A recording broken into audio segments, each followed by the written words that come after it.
What up, everybody? Peace, peace, peace, people.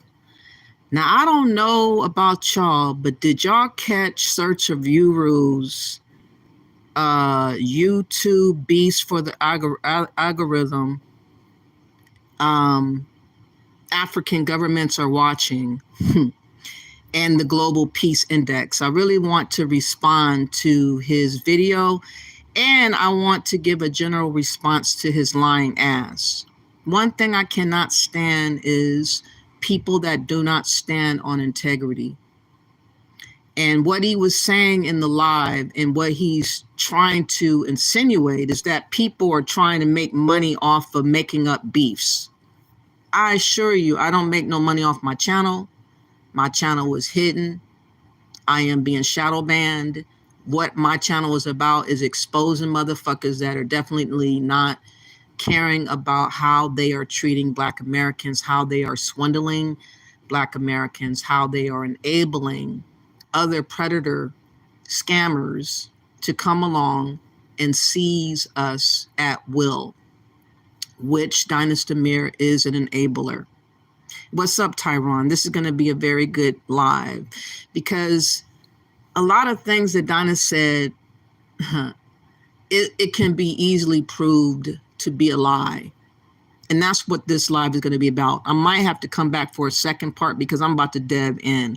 But let's get to a little snippet about what he said yesterday. I'm not going to start at the very, very beginning because I want to get to the part where he was insinuating how Africa's waiting on us to get our shit together and start producing. Let me just show you what he had to say.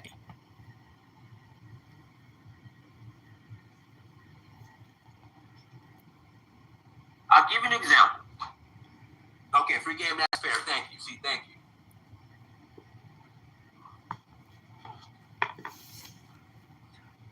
And usually when I speak on FBA ADOS, it has to do, and I'm going to do another video on this probably tomorrow, how isolating yourselves is not going to work. It's not isolating ourselves, it's self-preservation. Okay, we're not trying to make ourselves highly available for predatory Africans that you have in mind to just prey upon us. We are going to survive any way we need to, which is if it needs to cut and sever this Pan-African bullshit, we're going to have to do such a thought. But let's continue. And what I mean by isolating yourself, thinking that without having allies,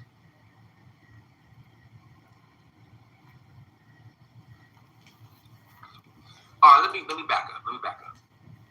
The ally part is important, but but not having, okay, what reparations? We want reparations. But when I ask simple questions like, okay, you want reparations, okay, when you engage these politicians, what kind of, like, when you open up the FBA ADOS checkbook and you want to engage politicians, how does that look like? What FBA ADOS lobby is out there? Like, I just don't be just hating on y'all. But you do, because you're not doing nothing for us. You have severed ties with this fight and plight that we have here in America. You could care less about reparations because you're getting yours now through your touring guide job and other things that you do, enabling others to do what they're doing against us. So you're not concerned about our reparations. You're not concerned about our plights. You make fun about everything that goes on with us. And I'm not FBA. I'm not ADOS. I do not claim the two because they're not running as a real organization should run. So I'm not going to put my neck on the line to have them represent me when they're subpar, in my opinion. So you do make a point that these organizations are just for show, which they are, just like Pan-Africans are as well. None of you guys are any different.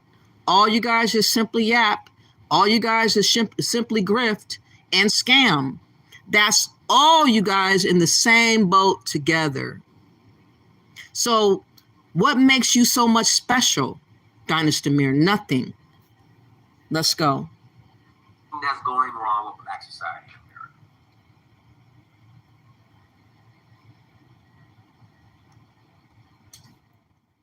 So that's the new thing that I see a lot of FBA ADOS is doing. Every single dysfunctional or every single negative thing that happens in the Black community in America, FBA ADOS is now saying that's not us, that's the immigrants, when you have no proof.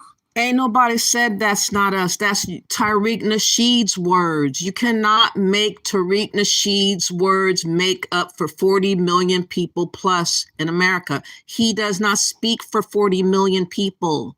But you guys try to make it so simple and plain off of one man making stupid statements or guesses. And he gets it wrong one time.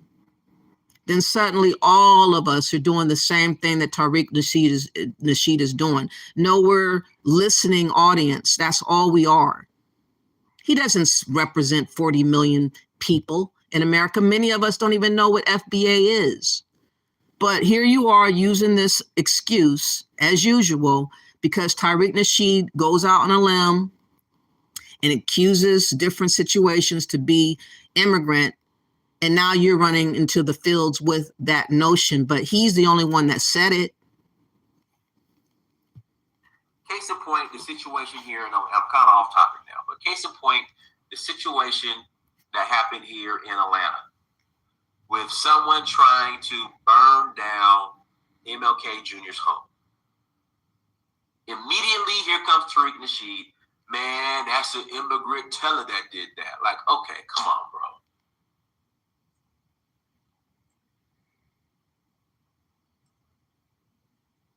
It's like, come on, man. The name alone. Let me stop. I'm just saying, it's the lack of accountability now that I just question. And then where's the FBA ADOS lobby to get these reparations that you're owed? In isolation, and then to isolate yourself, that's not going to work either. But anyways, let me get back on topic. I'm sorry. But again, free game, national homework. Last 100 videos. Let me know how many that I'm being messy about FBA ADOS. Then we can have the conversation. But guys, what I'm saying is don't engage in these beefs because a lot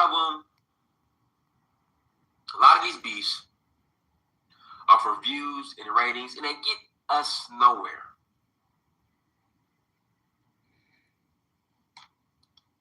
Again, it gets us nowhere. And this is what's going on. Let's zoom out and look at bigger picture.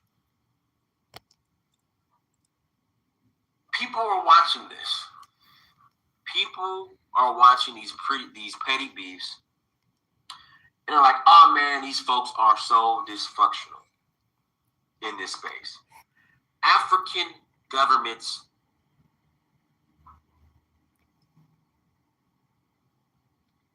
are watching this, and they're taking notes. Who cares? Take notes. Understand that we ain't coming. Understand that we're not investing. Understand that we don't give a flying fuck what you think. Who cares? The only one that does care is Dynast Amir, because he has aligned himself with a kingdom of Nigeria, king or something, Baba, whatever you call him, Abba, Baba, I don't know, one of them.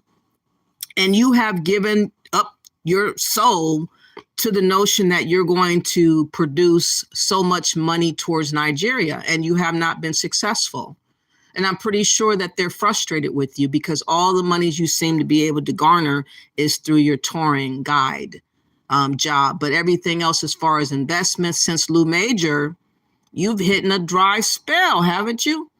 But that time that you did hit up with Lou Major, with Taiwo, over $2 million y'all got in one swoop. You guys made out like bandits right then and there. We're going to get into Lou Major soon enough. But first, I wanted to let him go on with his little rant about him declaring that we basically cannot do this alone. We need allies, which there is no such thing as allies when it comes to us. People are trying to dominate us. People are trying to take over. People are trying to tell us what to do and how to think and how to be, like we're slaves. No, thank you to that. I don't want nothing to do with Pan-Africanism. I don't want nothing to do with any kingdom.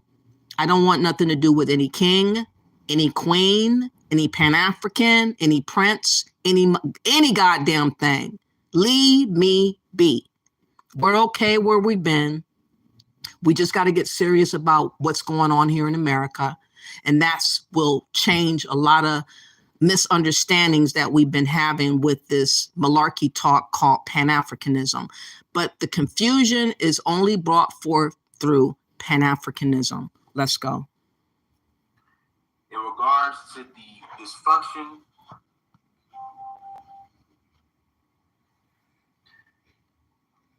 that is going on and taking place in the community. And they're starting to think twice about the whole citizenship situation. Nobody wants citizenship. That's the part you're not getting. Only a handful of dumb birds, crash dummies, people that don't really understand what they are doing, following Dynast's lead to nowhere. Let me read this article that I found. And y'all let me know, based on how Dynast Amir is having y'all do your citizenship there in Sierra Leone, if it is a good thing to do according to what this travel advisory had stated. Like I said before, I was going to find it. Let me find it now. And I'm going to read what it says. I'm not sure when they brought this forth, but I've been knowing about it for like two and a half years, something like that. And it outright describes what you can do about renunciation of your U.S. nationality abroad. And it states on this travel advisory, this Immigration and Nationality Act, it states that Section 349A5 of the Immigration and Nationality Act, 8 U.S.C. 1481A5, is the section of law governing the right of a United States citizen to renounce abroad his or her U.S. citizenship. That section of law provides for the loss of nationality by voluntarily and with the intention of relinquishing nationality. It states how you can go about doing it. And it states that one way that you can do it is that you can appear in person before the U.S. consular or a diplomatic officer. Number 2, you can go to a foreign country at a U.S. embassy or a consulate. And number 3, sign an oath of renunciation. Now, I don't know if an immigration officer would classify as a diplomatic officer or not. And I don't know if Dynast Amir is calling himself some type of alias or what do you call it? A link to the diplomatic process for this processing of the citizenship. But it states that renunciations abroad that do not meet the conditions described above have no legal effect because of the provisions of Section 349A5. U.S. citizens can only renounce their citizenship in person and therefore cannot do so by mail, electronically, or through other agents. In fact, the U.S. courts have held certain attempts to renounce U.S. citizenships to be ineffective on a variety of grounds. But as I stated before, you guys, what I just read, people are showing up in Sierra Leone in person. People are talking to diplomatic, I believe, immigration agents. And it could be that you are renouncing your citizenship. That's why this notion that we all want citizenship, who does? Only dumb fools that don't research and figure out what they're doing. What if all these citizenships that Dynast Amir has you guys been doing a drive-by on, and you find yourself getting deported because of that last citizenship you done got? Again, I will suggest to those who have gotten citizenship to re-look up this travelstate.gov, this advisory and renunciation, excuse me, let me get this out the way. The renunciation of U.S. nationality abroad, and understand and try to see and try to understand if you are actually renouncing your citizenship to America and you don't even know. I would check into it if I was y'all. I would try to see if you're doing the things in which requires you to, renounce your citizenship. And these are the things in which I just read. And it appears to me that you guys are doing the things that's being read 1, 2, and 3. Well, appearing in person at a diplomatic office in a foreign state, there at the immigration office.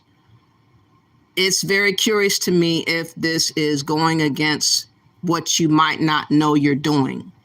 But that's one thing that I want to bring up. Nobody wants citizenship in Africa except for crash dummies, people that are not informed, who are not researching, and who don't really care to look up on stuff thoroughly. So you can keep your citizenship and stuff it for all I care.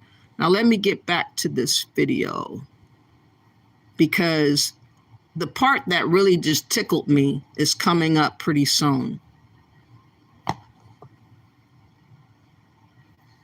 not saying that's the main reason, but it's part of the reason. Because at the end of the day, myself included, what major export is the diaspora, we'll be specific,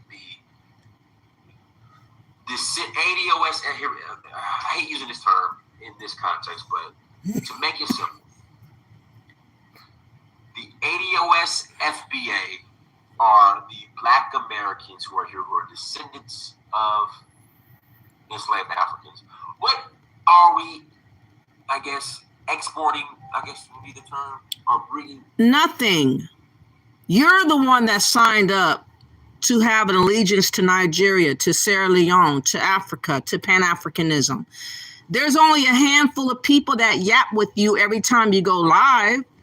None of you guys have ever gotten monies together, have ever built anything together. You have not done so much as anything but circle jerked one another with your bromance and carrying on. That's all you have done. Of value as a collective to absolutely nothing. We should bring value to ourselves here in America. We should understand that all we have is what is in front of us. We're not soliciting Africa. You are soliciting Africa for us, and we never asked you to. They're upset because they're not getting investments, especially Nigeria, and I know it. And we're not coming with investments after the Lou Major debacle. You might as well just hang that shit up. That is measurable. Does it outweigh the dysfunction in the arguments and the being ratchet online? Because they're watching this stuff. So what? Shout out to O'Shea Duke Jackson. I see you got that Marcus Allen gray beard looking like you had that 80-yard run in 1983 Super Bowl. You damn right. See, this is the problem. Y'all just listen. Why are we deflecting? And O'Shea Duke Jackson is the other coon, the other one that does the same exact thing as this Dynast Amir does. They are enablers. They are con artists. He was a so-called manosphere dude, O'Shea Duke Jackson, always clowning women all the damn time, every chance he got. Then suddenly he found Jesus and calls himself now African.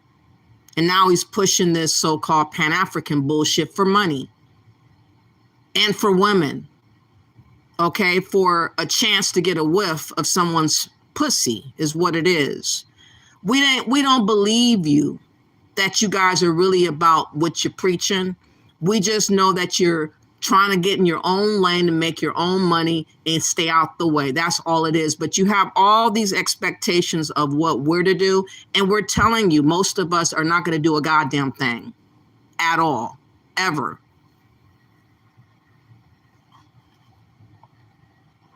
What are they bringing when they come here? It doesn't matter. The reason that it doesn't matter because you, as a Black American, you have no control over who enters America, period. So it doesn't matter. And you're not in control of us. You don't get to tell us what to do, and you don't get to tell us what to think, okay? Just like we can't control who comes in here, you can't tell us to go to Africa. You can't tell us to spend our money towards your tours. You can't tell us to fucking go fly any goddamn where. We ain't got to listen to you. The same can be said to you, bitch.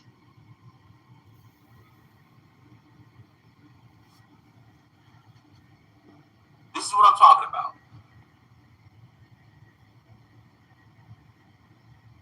What are they bringing when they come here? It does not matter because you have no control or say so into who enters America. You see what's going on in Chicago right now, right?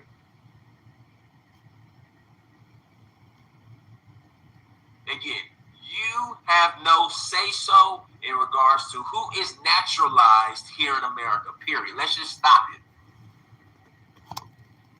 And you have no say-so what we're going to do for Africa. Absolutely nothing. You got your answer. Nothing. Nothing. They don't do nothing for us. We don't do nothing for them.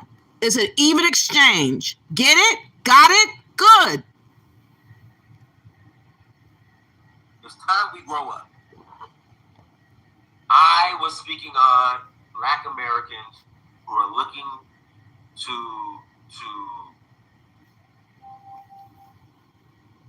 repatriate back to Africa.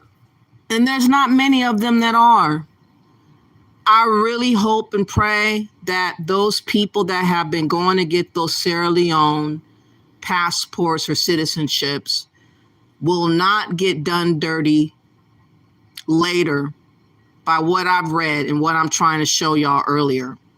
I hope to goodness that they don't get a call or a letter informing them that they have to get gone to where they recently got their citizenship because of how they did it in Sierra Leone. But the way that he did it and the way that people put too much confidence, so much confidence in Dynast Amir, it is mind-boggling how fast people just believe what one man says, which can affect all their families' lives if he does it wrong and if it comes back to bite them in the ass. But that's just one part of what Dynast Amir is enabling people to do drive-by citizenships, which I'm thinking eventually is going to bite them in the ass. Okay, and here we go with what they doing come over in America. Who cares? Because you have... And who cares if we don't care about Africa? Okay, you can't have it your way. Okay, you want us to not care about migrants coming over here, flooding throughout our neighborhoods and affecting our communities with crime and with snatching turkeys out of their mouth and whatnot, taking over the community, saturating the community with single men that came and no one knows nothing about their background, but we ain't supposed to have nothing to say.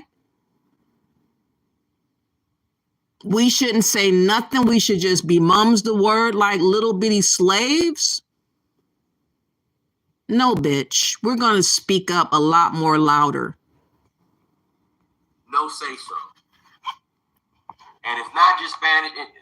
Again, it doesn't matter. You have no control over that. Look at what's going on in Chicago. Look what's going on in New York. And you have no control over us, Dynast Amir. So this notion of you telling Nigerians in the kingdom that you represent or whatever the hell you done did, and you're telling them that you're going to get more investments, how has that been working out for you? You ain't been getting no investments. All you've been getting these lame ass tours, which I hope people will wise up because they've been paying too much damn money. Almost $5,000 for 10 goddamn days. People could survive like almost a half a year off of that kind of money in case of calamity, in case someone lost their job, in case someone lost their life, in case someone got sick. That's a big chunk of money to be handing over to your ass. And I'm hoping that people will wake up, wise up, and understand that your money is not appreciated, that you as a person don't matter to them at all. They just want you to just do as they say.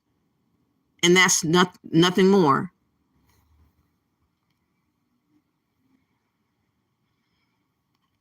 I don't want to hear it.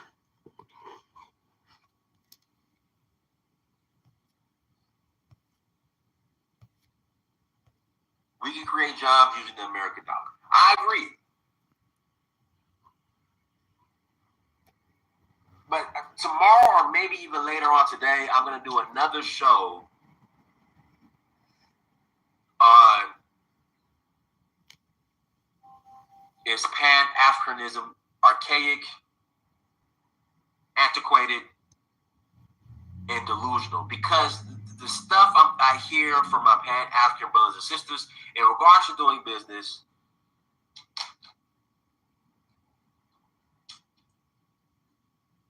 it's just, we're not pushing, kicking, we're not going to move forward. And we're going to be laughed at. Okay? I said this, and I'm kind of off topic now. I was going to say this for tomorrow. I said this years ago. Pan-Africanism without a check is Pan-Africanism in vain.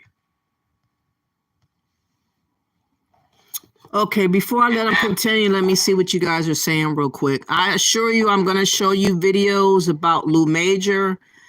I intend to show you a video about character bars because that is another scam that Dynast Amir enabled to be brought forth towards his platform because of a friend of his. He still has those videos up. How much remorse does he have for people that have been scammed through his program that he does not even bother taking down the videos once these scams have happened? That's the kind of man Dynast Amir is. He does not have no integrity. He has no self-respect. He does not care about how he affects people. So long as he gets paid, that's all he fucking cares about. And I'm going to show this in this video. Just give me a little time. But first, before I go forward, let me say hi to everybody.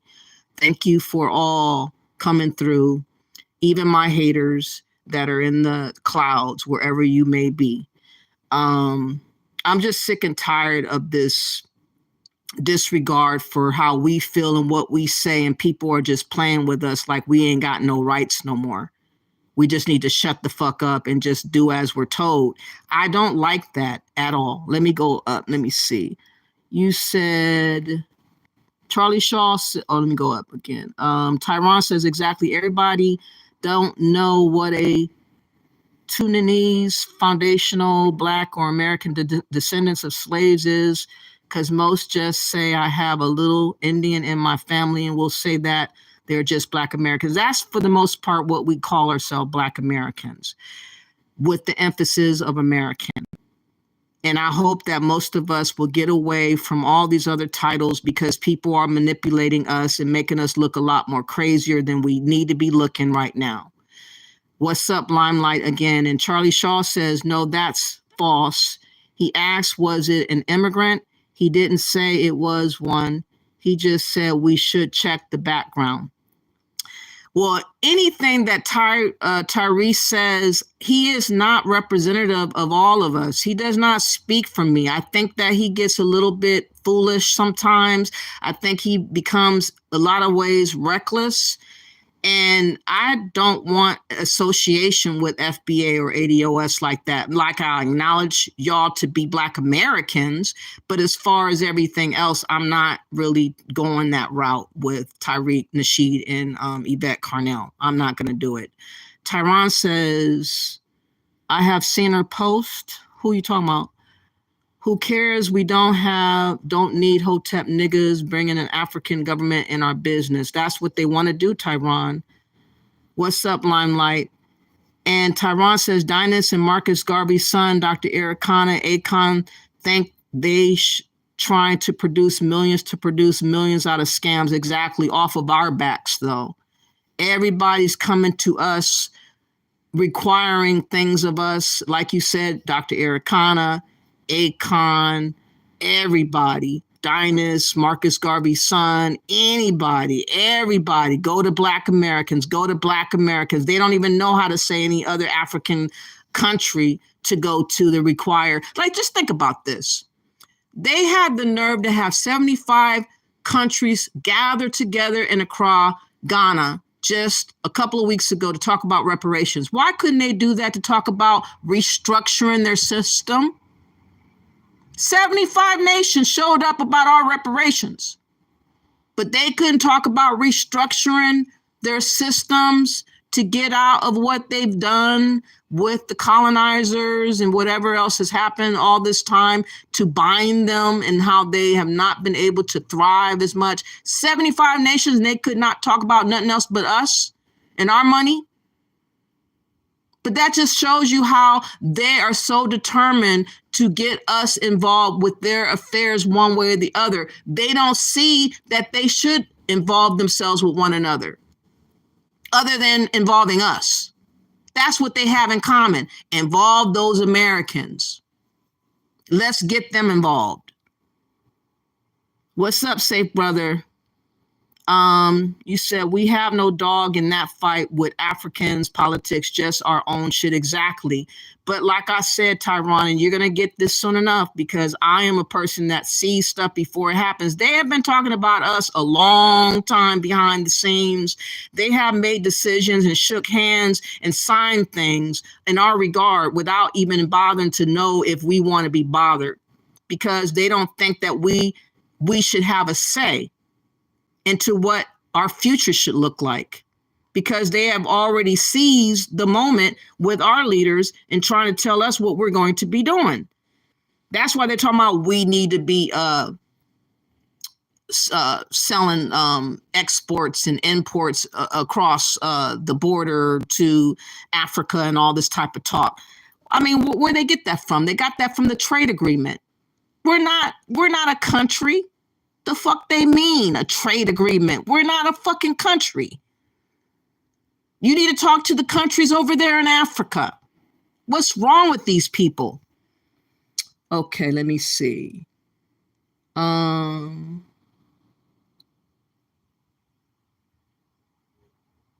Exactly. We just want reparations money and our sovereignty in America to be at peace with the racism in the country.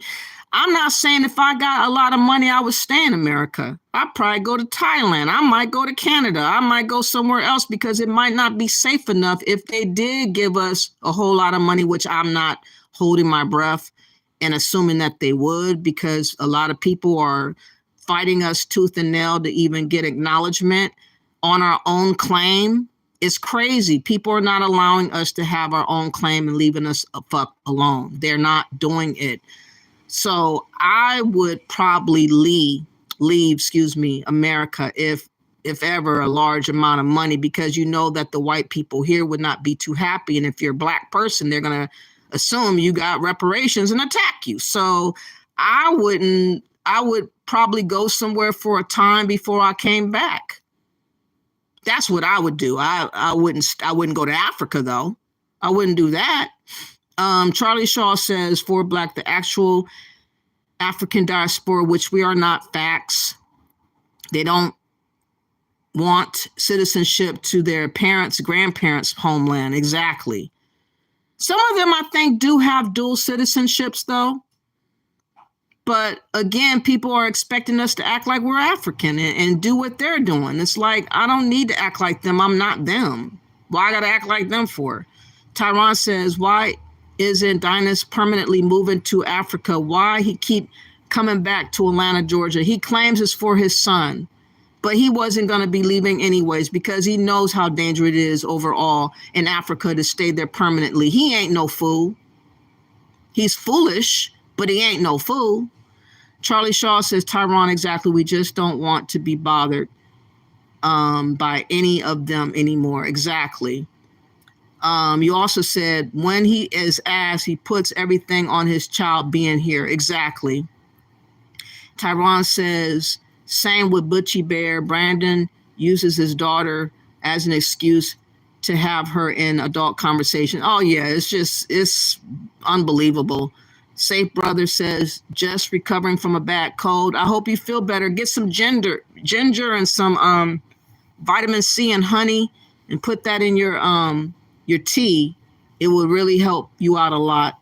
Tyron says, nobody's gonna do the research because we just envision a fantasy and escapism of getting away from racism and violence when it's gonna come, whether you're in Africa or here. There gonna be conflict. Exactly. You can escape it. You cannot escape it. Charlie says Bucci is a tyrant when it comes to women. He was talking crazy to a woman in the chat until I went in on him. I'm not surprised. Safe said, or Charlie says, Safe, glad you recovered. This weather is crazy and make it hard sometimes. Right. You're right about that, especially in Houston. It's freezing now. Oh, I'm so glad I'm not there.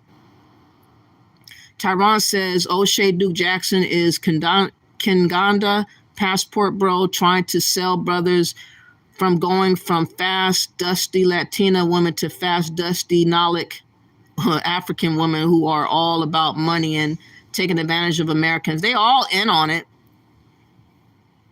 Okay.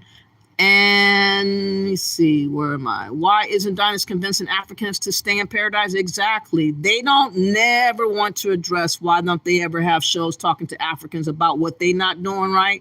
They steer clear of speaking on what Africans are not doing. Again, 75 nations gather in Accra, Ghana. They couldn't talk about nothing but about money that's not deserving to them. They talking about snatching money that they shouldn't be snatching. That's what they discussed. They had all the energy and motivation to get together for that. What's up, Nakneezy?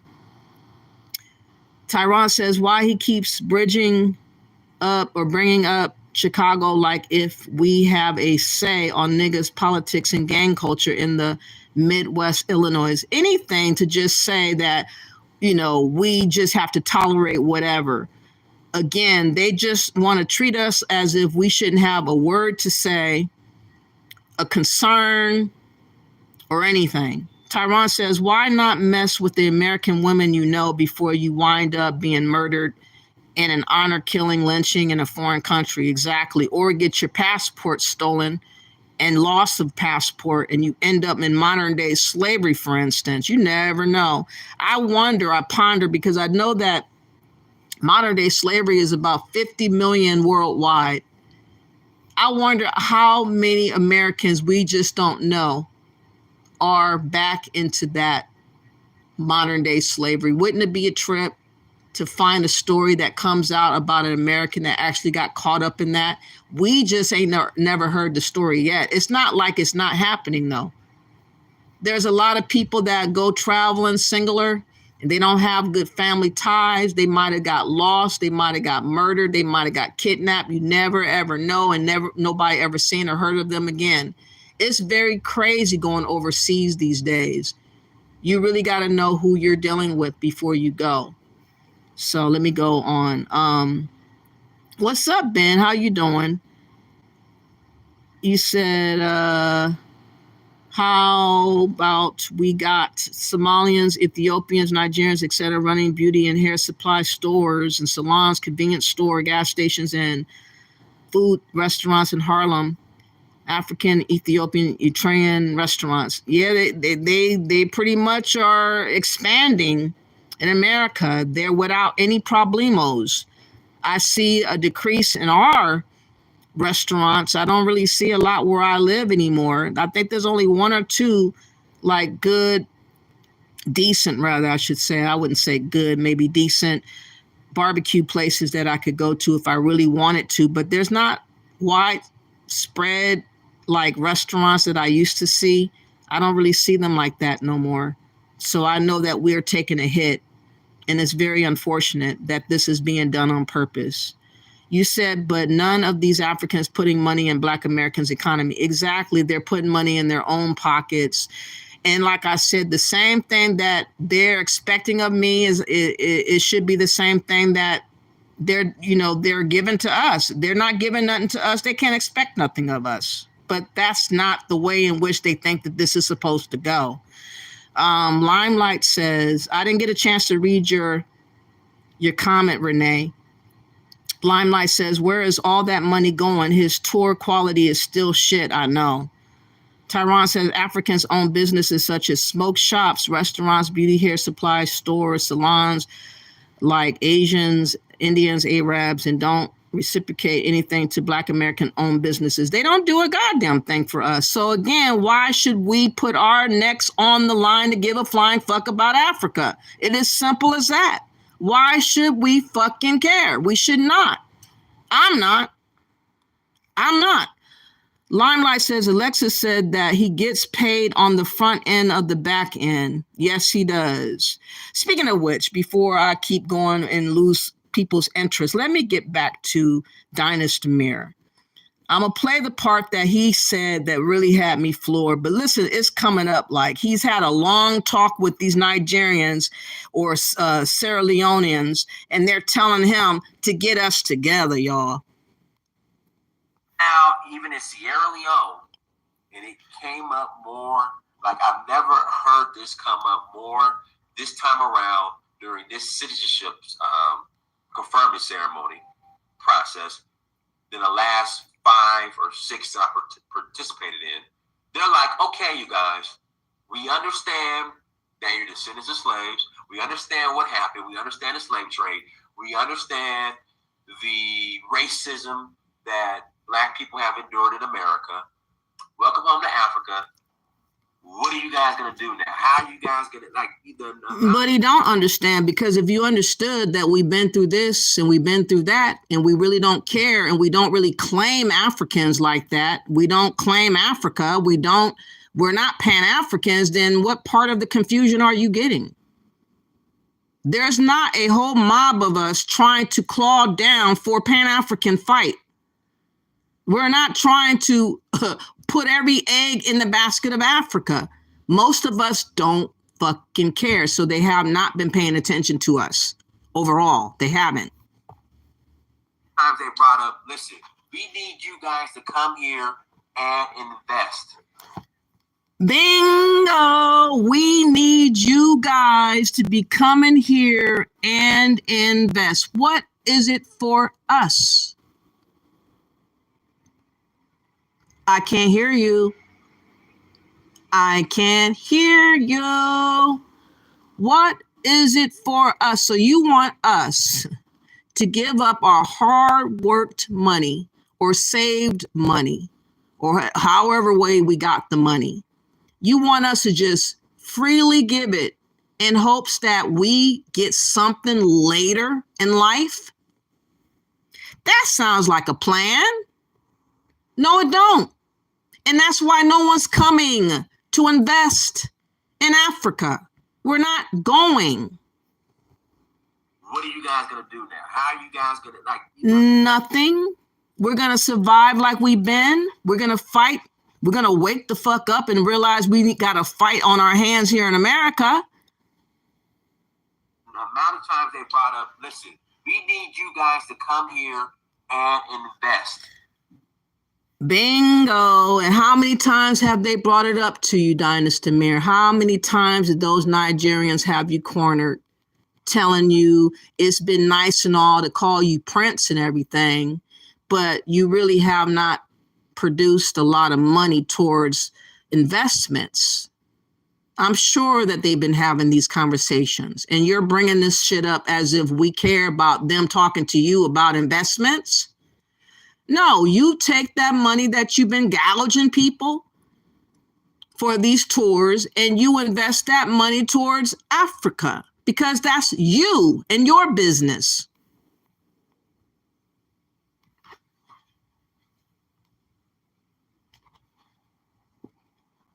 It's time that you put your money where your mouth is, myself included.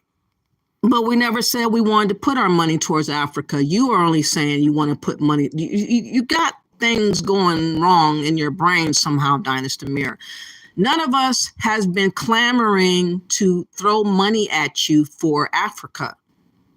That's why you're having this conversation, because you're frustrated because there ain't no investment money coming towards you. You already did your little bid with Lou Major. You already did your little bid with Carrot Bars with Fitzgerald. You already did your bid with your high pricing of your tour guides job that you got. We're not looking at you in reference to you having a plan for us that is really doable. It's not. It's not realistic. It's not doable. We're not having it. You need to get that in your membrane and stop wasting our time with the same malarkey talk about they want our investments. It's not coming.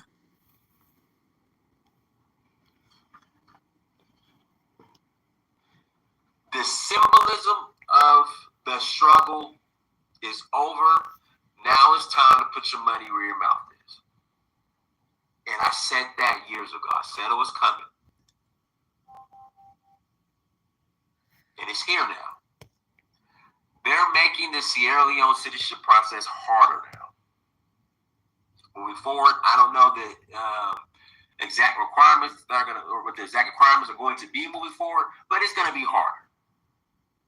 And the antiquated thinking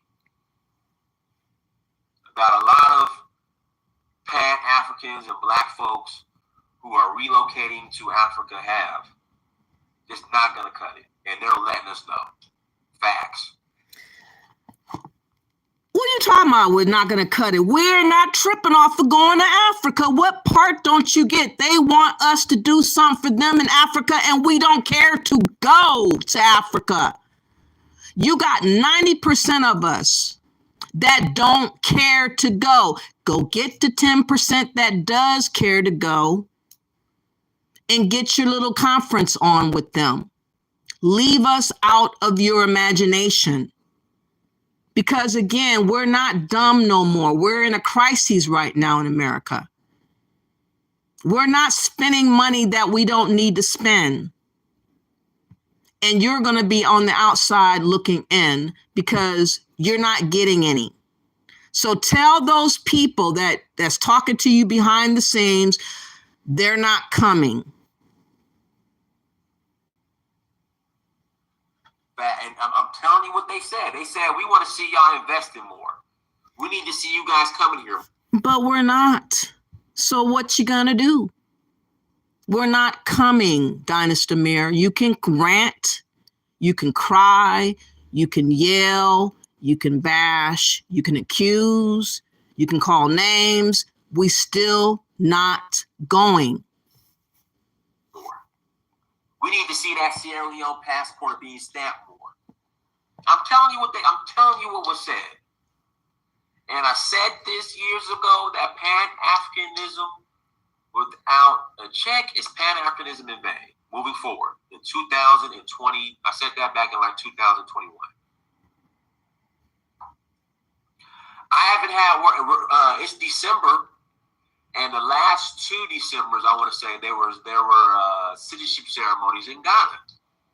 I haven't heard one happening. And the reason why he keeps on bringing up citizenship, he keeps on bringing up investments, because that's what they have. The agenda is supposed to be about in relation to us, up until we don't have no more to give. Again, Pan-Africanism is anti-Black American.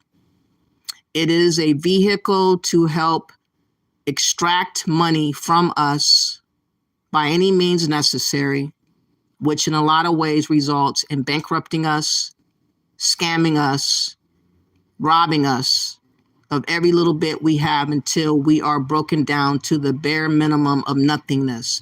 That's what Pan-Africans would love to see us at a position where we don't have a voice, we don't have no money, and we don't have no choice. That's what they have in mind for us. But this little thing is in the way called we're American.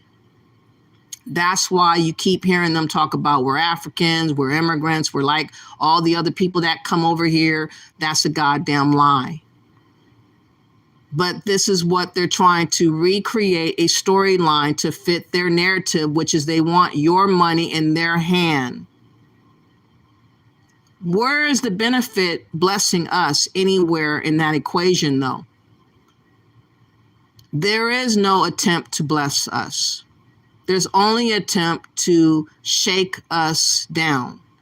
By everything that I will show in this video, you're going to understand, but I'm just setting the premise before I go forward. Speaking of which, because I'm tired of hearing him speak a little bit, I want you guys to remember he had somebody on his show that promoted character bars. I want you guys to see what he was promoting, a Black man, but the Black man was representative of these white people right here.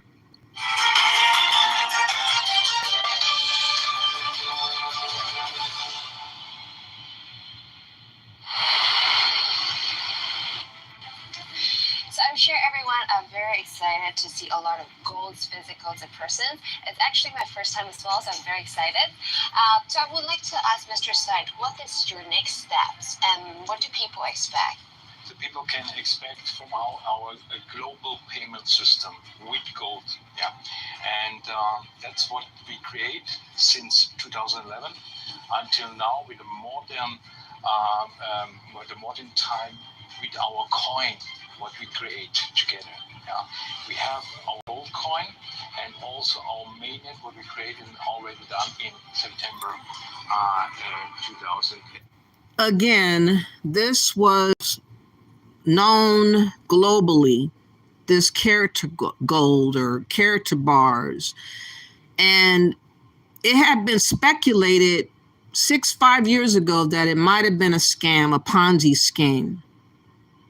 In the last few years ago, Dynast Amir had someone on his show that specifically kept talking about character bars.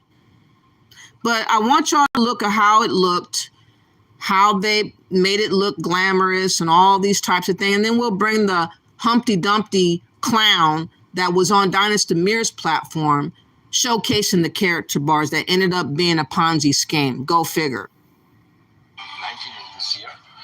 And if we are finished with this, we have for the whole world the possibility to use our payment system with real gold behind. Imagine right now the world is limited in accepting payments by gold and cryptocurrency because of the technological knowledge, because of the technological gap. We bring the masses an easy way to start adopting cryptocurrency and gold payments, cheaper, faster, non-refundable, and without assuming the volatility of the gold or cryptocurrency.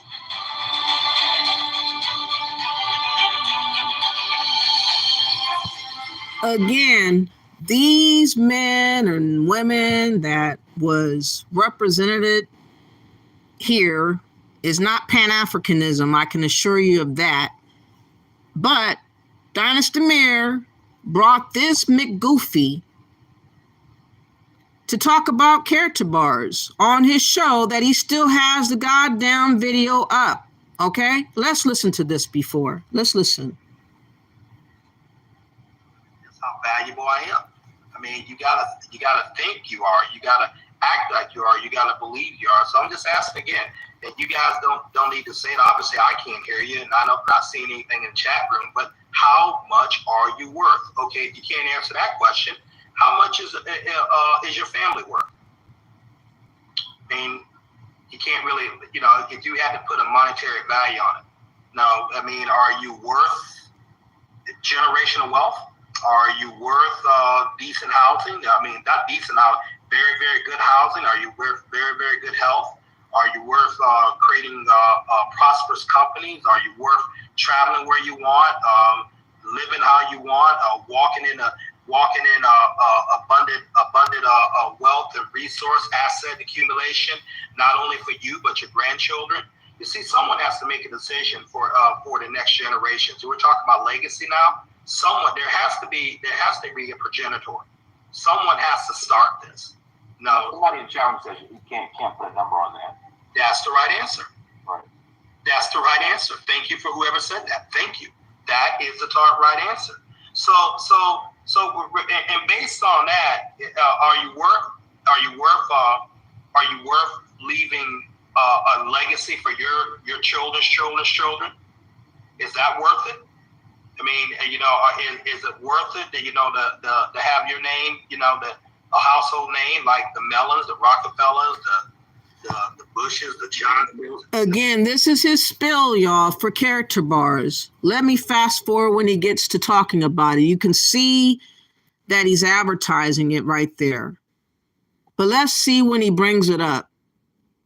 Like they used to do around the world, and especially this country here. And that's not the slavery. What's worse is economic. Because economic slavery, not having enough resources for yours and your family need. Economic slavery, why I say that's so worse, because you think you're free. You think you're free.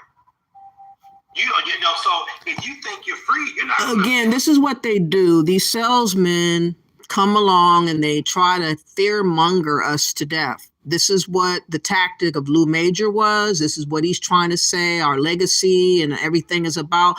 Well, you need to leave a legacy behind. You need to leave some money behind. You need to have a fortune for your family. You got to think about generational wealth. This character bar will correct some of these things. again, it ended up being a Ponzi scheme. Why, oh why, Dynast Amir, do you still have this goddamn video up? It's a fucking scam. And you still want your money every month, even though you enabled your platform to be used for a lie of a scam. Let me read, or I've read off something for y'all. Hold on. Because just a recent article on character bars I found this morning.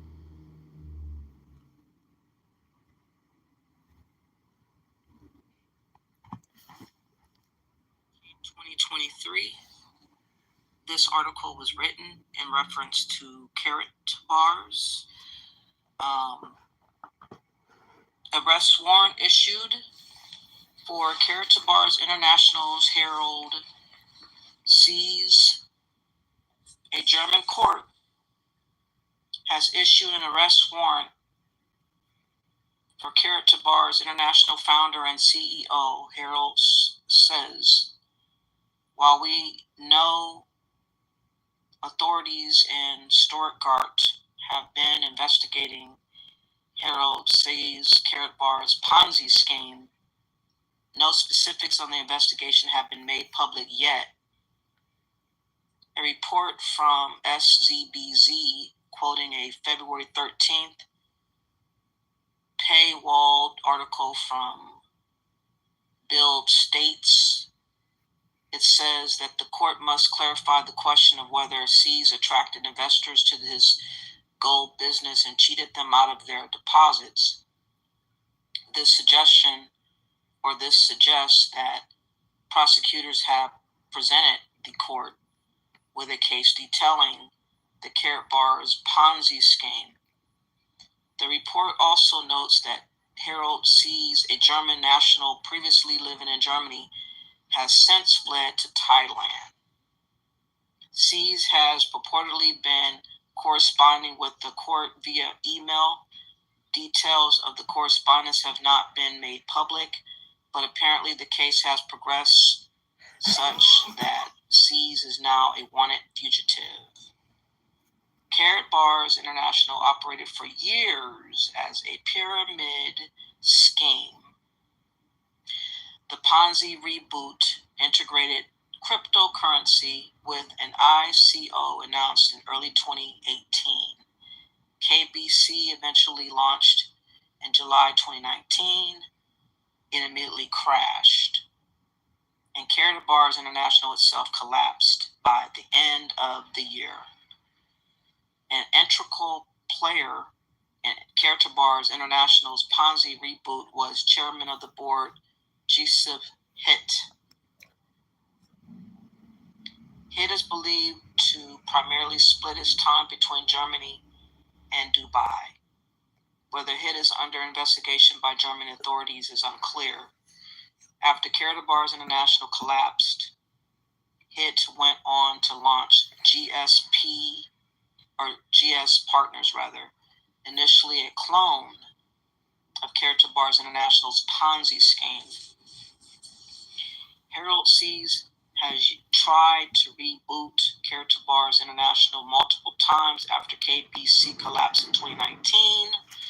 The last reboot behind MLM documented was Mindbase in August of 2022.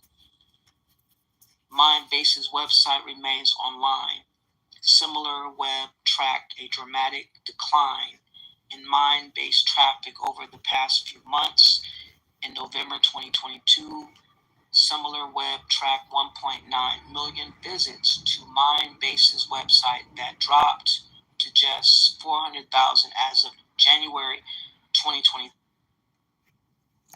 Okay, so why in God's green earth would you, Dynast Amir, you talking about accountability, why would you still have this video up and this is a Ponzi scheme that you still are showcasing on your platform through this goofball right here? Again, listen to Papa Bear over here trying to tell y'all what legacy is about. How many people did he influence on your platform to sign on for character bars? We instantly have a home-based business. 75 million plus people will start a home-based business in the next 5 years. Why? Because they realize the tax benefits that those businesses offer them will if you save taxes, you bring more money into your household. So they want it for that. Why? Because of having a business that gives them somewhat of control over their future, because they can leave equity. One of the key cornerstones of wealth, if not the key cornerstone of wealth, is you got to have your own business. You can't pass your job on to your children. Right. You might say, "Well, I'm a firefighter. They gotta waiting for it." That's called nepotism. They get and you mess around and get another political administration come out. They could shut that down overnight. So you can't do that. You can't practice on your surgical practice to your children. They gotta have medical license just like you. But with carrot bars, you can pass this business on. Right. Carrot bars not only has that an asset accumulation where you're growing your wealth through accumulating gold and assets. You also can participate in the gold-backed cryptocurrency. But here's where it starts getting gooder and gooder. Now you also can participate in the duplication aspect of it, building what I call residual wealth, which is really like the holy grail of income. What is residual wealth? Money that keeps coming in, whether you're doing it or not. You do the work, the money keeps coming in and in and in, whether you're doing it or not. Again, don't it sound good? You get money coming in and in and in and in and in, but it's a Ponzi scheme and it's no longer. It collapsed. Why is this video still up? Dynast, Amir, accountability, you are not. Why are you still showcasing the video? That's a scam. Okay, so let's get now to Lou Major. Now, Lou Major, for those, most of y'all should know by now who Lou Major was. If you have been paying attention to Dynast Amir for the last few years, he was a big mouth, big lipped, ugly ass man who was an Haitian American who loved to bash Black Americans ridiculously. He liked to fearmonger us to death. And supposedly I heard through the grapevine, because I had heard first that it was just $500,000, although $500,000 I ain't got. That's a lot of money in my mind. But I was told that this man, along with Taiwo, a Nigerian, along with enabling ass Dynast Amir, was able to rack up $2 million plus with the scheme of Lou Major, who was the head of that operation. Again, this man scammed several of Dynast Amir watchers, his subscribers, several. Why in God's green earth would he still showcase videos by Lou Major? There is no accountability to this type of man. All he cares about is the bottom line of money. He doesn't have integrity. He doesn't care who he harms.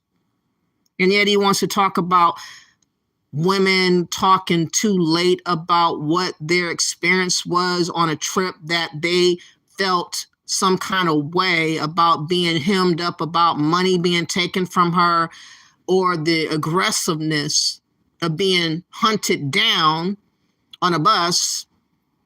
And supposedly that's just make believe or something that's not as serious as you make it, because again, you care only about your bottom line, and that is how can you continue to keep your business moving forward with least restriction and accountability as usual. Here is Lou Major.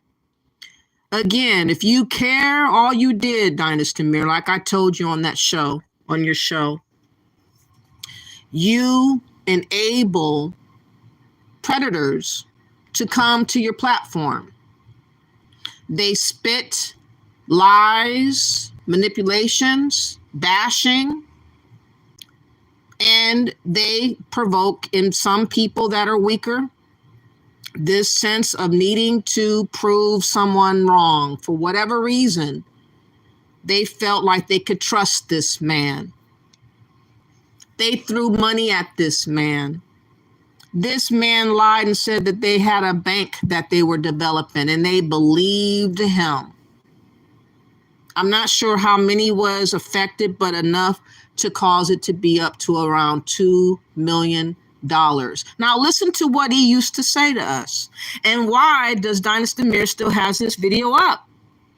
He certainly doesn't care about who he has affected because he has not taken the videos down. So the next, you're gonna make an excuse? Yeah, but the next superhero is supposed to be black. Yeah. And gay. I mean, and gay, yeah. The next. Okay, can we stop, please? Can we stop with the excuses, please? Now listen, College Genesis is in the chat room agreeing with you. So you know if College is agreeing with you. If College was saying yesterday, well, there's no chance in hell Bernie wins. Well, there's no chance in hell Bernie wins if you don't vote for him. Bernie Sanders has 70% of the Latino vote up to this point. Actually, I think it might be closer to 80. 70, 80%. That means Latinos got together and was like, yo, we need free healthcare, free education for our kids. Let's get behind this guy. Let me explain something to you. If black people had voted for Bernie Sanders at 55%, 50%, forget that, 50%, Bernie Sanders would already have the nomination. He has 40% of working class whites, 70% of 70 to 80% of Latinos. The only group he's missing is you. But you're gonna not vote for people think he could win when you're the reason he doesn't win? Like, that's crazy to me. 1 second. I disagree with you, bro. It's definitely out of control. When a 12-year-old, when a 12-year-old can decide that he wants to be a woman, 12-year-old decide. Why is it Snoop Dogg's son be taking pictures in drag? Why is it Will Smith's son taking pictures in drag? Stop, right? Stop making excuses. I mean, somebody's at part of these brothers. Like, I used to be, I was trying to get into the industry, and I left because of that reason. Like, it's just, they don't know any better. They try to market it as it's art and entertainment. It's okay. It's art. It's expression. But they don't know the effect of it. Why is it Pharrell getting on magazines talking about the new masculinity in some yellow dress? Tell me, no, this is targeted, man. If you can't see that, then you're crazy, bro. I'm not saying that everybody don't have their days. Everyone, dude, it's targeted, man. I agree, it's targeted. I already know it is. And you let them. We black Americans let them. They let. And you know who's the biggest pusher of that shit, bro? Our sisters, man. Yeah, I hate to see it. It's the black women. They push that shit like nobody did. But they wonder why there's not enough men. You know what's gonna happen? 50 years from black men are gonna white people are gonna be fucking black people in both ways. It's like they're splitting you up. The white gay men are saying, let me get the men, and the white men are saying, let me get the women. And they're getting you to volunteer for it. I wonder how history is going to look upon you. How's history going to look upon you? And you want to sit there and keep making excuses. You shoot each other in the streets. You can abort your own kids. You don't support the institutions your ancestors actually died to build. And then you get mad at other people because they succeed. And then you get a layup.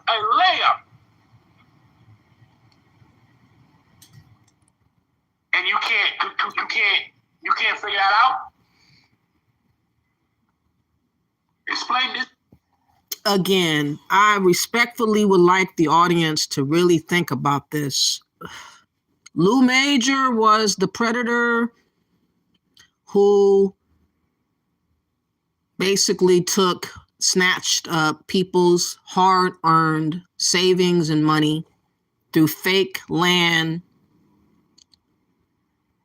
scams, through a fake bank. Collectively got about $2 million. Why Dynast Amir still has this video up? Why he claims that he didn't want to affiliate any longer with Lou Major once it came out that he had scammed so many people. He put a stupid ass post on his community wall saying he's severing ties with this man and would not apologize for bringing him on. He hasn't removed the videos with him still up. Dynast Amir really doesn't care about Black Americans. He does not. And he's showcasing with his actions.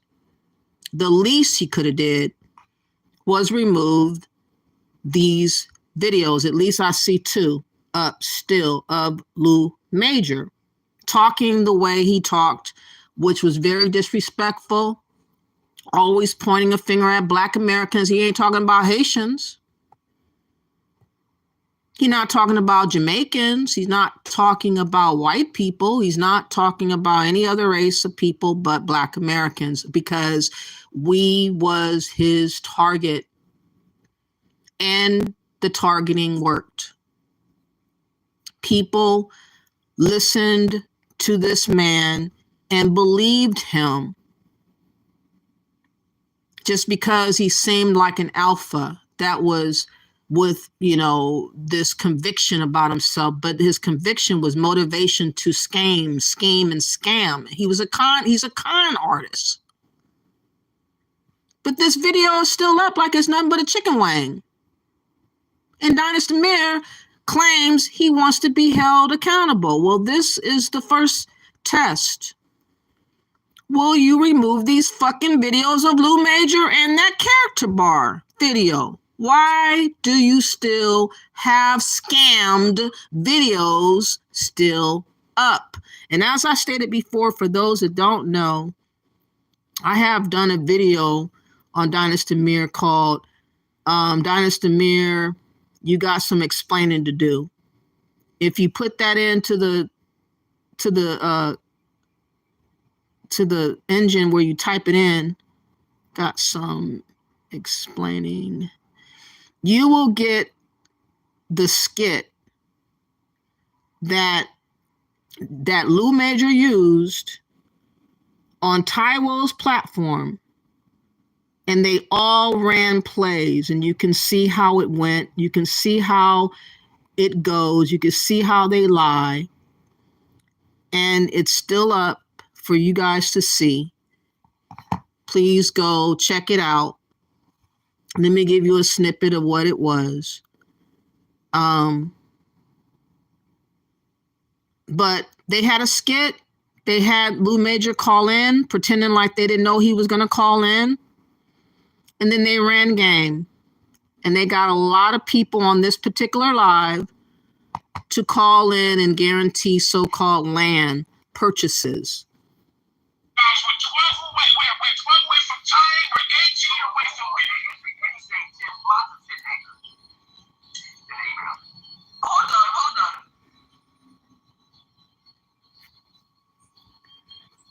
Oh my God, it's 10 acres. Yeah, so we're good. How many square meters is an acre of fuck, I can't remember. What acres?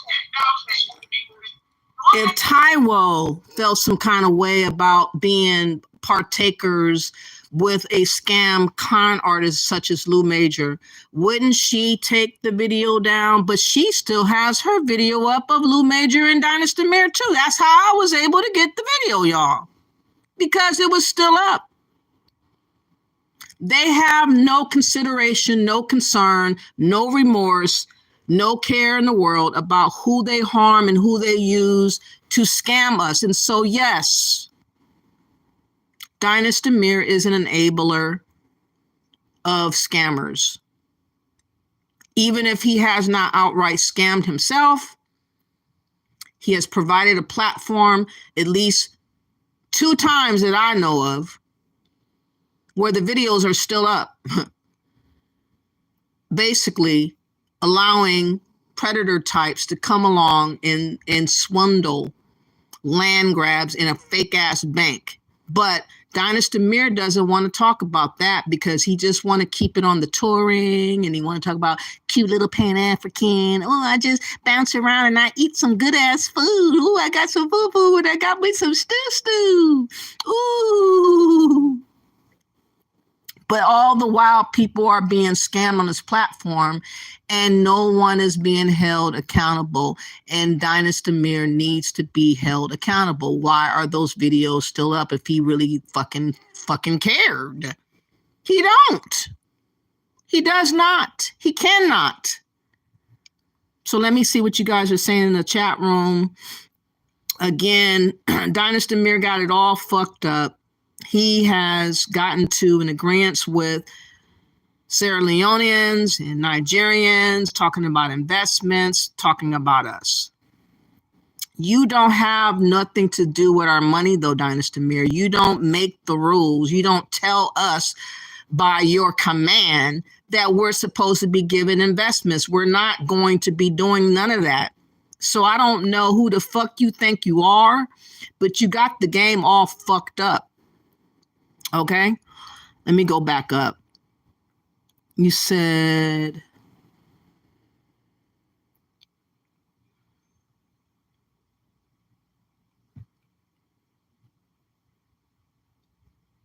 okay.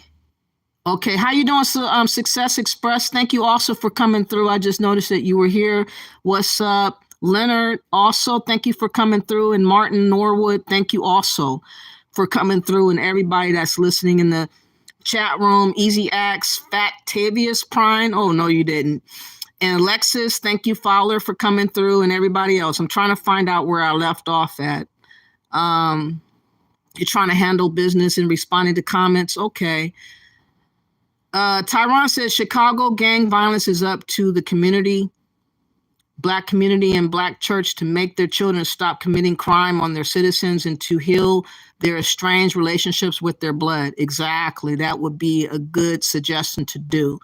Easy Act says there was a white family that was holding a Black woman in some southern state as a slave for years. It was discovered recently within the last 10 years. Google it, modern day slavery in USA. Okay, I know what's going on. I just think that a lot of people haven't been able to tell the story. So I will be looking that up. Thank you for letting me know about that. If you can give me the link or tell me where to go on the comment section of a video, I'll look it up and I'll put it in another live. Tyron says, true story, they did maintain secret security, Lord, slavery. Yeah, it's still going on, y'all. It is still going on. And my fear is that enough of us would start having passports and going over abroad, and more of us was going to get caught up in some trickery and be forced into modern day slavery or forced labor ourselves, because it is 50 million strong globally. So how many of those are Americans and we just don't know who those Americans are? And I really want y'all to think about that while people are telling us to go take all these risks that we don't need to take. Tyron says that money Dynast making going towards travel expenses and consumerism to African countries and villages, that goes to white Asian businesses and products, but nothing towards Black American businesses. Yeah, we're being depleted, y'all. They're trying to basically bankrupt us. That's what it feels like. That's what they're asking, for us to do, is blindly give money. Don't ask no questions. Just keep trusting and giving up money to where you ain't got nothing. And once the money's gone, you're not going to get it back. Leonard says, super facts. Thank you guys for your support. Tyron says, but is that African investment dollars going back through our hands? Because Africans got all these educated people in tech. Africans could be getting their educated engineers to be making electronics. Exactly. They have so-called the brains. They have the so-called expertise, engineers, doctors, lawyers, whatever, then call on the professions of Africa that have fled, that have been living abroad for a time now, that can come back and make things shake. to come to people that are not coming to you and you're demanding investments of them is totally out of pocket. It is totally disrespectful. It's as if he thinks he's pimping us. And you're not, Dynast Amir. We're not giving you a red cent. These people are going to see this video and understand how fucked up you really are, how disrespectful you really been, and hopefully they won't support your ass no fucking more. Safe Brother says all the things we need here, like affordable housing, higher paying jobs, less food desert, yet no investments here in America for Black Americans. Not one thing has been invested in us, but everybody expects us to break ourselves for Africa. And I'm telling you, one by one, we're being picked off. In fact, now that I think about it, there's another death, y'all. This is the 4th death of a Black American woman that lost her life in the Gambia. I don't know if she had naturally died or what, but it's been suspicious situations that's been happening in the Gambia, and this is the 4th death. Let me play that real quick. So people are literally losing their life, picking up and going abroad. 4 women, Black American women alone, have lost their lives in the Gambia, y'all. In the Gambia. That is something that we have got to talk about. Hello and welcome to Sisters International. I'm Jeanette. And I am Binta B. Welcome to our channel. Yes. We're here to make a very sad announcement. We've just been informed that a sister in the Gambia, she's not a member of Sisters International, but she's still a sister in the Gambia. All the sisters that are in the Gambia, all the women in the Gambia, we call them sisters. Yes. And we have a network within the Gambia, so information travels, and it travels to people that we know, and they let us know, and we let you guys know. So the information that we have is one sister in the Gambia has passed away this morning. Well, she was found this morning. So we have no details of when she passed, but she was found this morning because she didn't turn up for her work.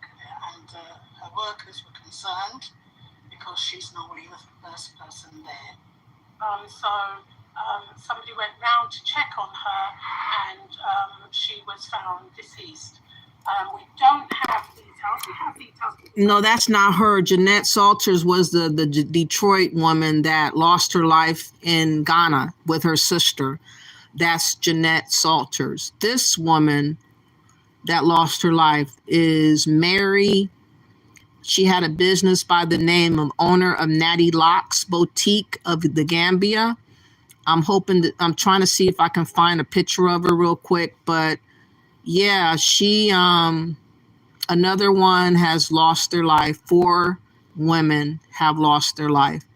And we really are finding ourselves, putting so much trust and faith in Africa, and that's going to be the doom of a lot of people, just like those 2 sisters in Ghana, that in 2015, they both were killed over a land dispute. They spent all that money building, buying land, going to court, fighting, won the case, came back and lost their life in 2015. That was the name of Jeanette Salters that had got murdered with her sister in 2015. Mary of Natty Locks, yes. Let me look it up.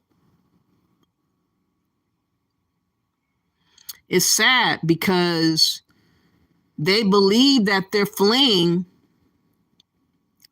something, and they end up losing their life a lot sooner than probably if they stayed their butts in America. But now we'll never know because they're gone. 4 women, middle-aged, all gone. That is unbelievable. And I know that Kiki Loves Nigeria is going to talk about it as soon as she gets wind of it. So you guys can check her out as well. She gives a really good commentary over the women that have lost their life. She knows a lot more of them than I do, because I don't know too much of any of them. But yeah, that's sad news. She just lost her life, and she was found this morning, y'all. So just think about all that money. She had a business. She probably built a house, or I'm pretty sure she built a house because she had a business. All that money she invested is all gone to who now? Now that she's gone, who will get her business? Who will get her house? Who will get her land? We don't think about that kind of stuff though, but these things are happening to us. And this is why I report the things in which I do, because no one thinks about what could be behind all these investments and all this belief and trusting people that you don't even know. Okay, let me see. You said, Safe Brother says, all the things we need here, like affordable, I read that. Africa got raw materials with coltan and cobalt and sending their kids to gain education on business, AI, VR, AR, tech. Why not make African phones, tablets, and video game consoles competing with Japan? Again, they can gather 75 nations to talk about our reparations, but they can't gather together to figure out what they're going to do. Isn't that interesting? Tyron says Pan-Africanism is nothing without Africans themselves or Black Americans not using that education to make plane, trains, and automobiles, what John Hendrick Clark said. If they can't make nothing that comes from the dirt into a product, pretty much it is worthless. So that's why they have not had an economy that is long lasting, because they're not building nothing that anyone wants to buy. And now they're calling themselves trying to place the blame and the responsibility on a people that is not even a full-fledged nation, like all these other Black nations that you can confer to. You can refer to Jamaica, you can talk to Rwanda, you could talk to Congo, you could talk to whatever, but they're not talking among themselves to do other business transactions. It is very odd, because they just passed this trades agreement among themselves that's supposed to open it up businesses for them. And the only thing I keep hearing from them is, what are y'all going to start bringing over here? Like nothing. What the fuck's wrong with y'all? What are you going to bring over here? Okay, let me see. You can't have one-sided Pan-Africanism with Africans social catfishing us with dating site romance scams, Black skin folks, solidarity, and shaking us down for our last penny in our piggy banks. That's exactly what's going on, though. And this is what they're not going to tell you as a Pan-Africanism, because they believe that we're supposed to go until we don't have nothing else to show for. They want us to sacrifice ourselves for the betterment of Africa. And those 4 women that lost their life, unbeknownst to them, bettered somebody else after they passed. Those people are not going to leave that land and that property that she lived in and that business alone. Someone else is going to pick it up and continue it forward. It's crazy. And they don't hire us. Exactly. They don't hire us. They just want our money. That is not a fair exchange. Therefore, we're not coming. That's what Dynast Amir needs to get and gather from this video. It doesn't matter how many videos you make talking about when we gonna get on board. We're not. Catch up. We're not coming. We're not giving no money to Africa. We need to save our money for our own survival. Period. Wasn't he doing crypto before? I think that that's linked to cryptocurrency. The character bars were linked to a cryptocurrency as well. Tyron says, if Disney Black Panther was Pan-Africanism, why didn't the movie sponsors present African automobile companies to and revolve to call a plot being in an African country instead of Korea, or promoting Lexus cars? They don't care about the storyline. They just knew that it was going to be sellable just because it was a black cast. Tyron says they all was pushing crypto pyramid investing schemes. They're still pushing it. Even right now, Dynast Amir was talking about NFTs that's supposed to be highly volatile. I hear him from time to time have guests talking about ecosystems and thinking that we're going to get involved with cryptocurrency. We're not going to do any of that. We're on our last leg. We need to survive. So tell your peeps that the 90% of us ain't coming, okay? And you need to start talking to those 10% and convince them to do what it is that you claim you want to have done. But most of us are not going, and you don't have the power to make us. You don't have the power to influence us. We don't give a damn about what you think. So just go the fuck on somewhere with that. Tyron says okay, I read that. Tyron says African businesses will hire a Chinaman, Indian man, or a Jap before a lowly Black American for Chicago or Georgia, Compton. Okay, I got you. Dynast legacy will be panhandling Black Americans with tourism, DNA, door of no return, safari, pansy schemes, and get rich quick schemes. That's what his legacy is going to be. That's what exactly what's going to be. And for him to have those videos still up just tells you how much lack of concern and respect he has for Black Americans. He has no respect for us whatsoever. The proof is in the pudding. You said, how can I reach a gang member youth in Chicago or New York to change their life around to be on the same page as me if I know nobody in these states, and it makes more sense to heal my own estranged kin first? Exactly. We need to be healing ourselves. Why do Hope Tat skip accountability in the process of healing and unifying with blood relatives first before any plans of Black supremacists, nationalist nation building with African slavers of your ancestor? I know that's right, Tyron. It's just really bizarre. These people got it all fucked up. They tripping. They on something strong. Tyron says these other groups, white supremacists, Asians, natives, Latinos, heal their personal family businesses and put on their own relatives before thinking about their skin folks' diasporas. Exactly. All I know is that 40 million cannot lift 1.5 billion.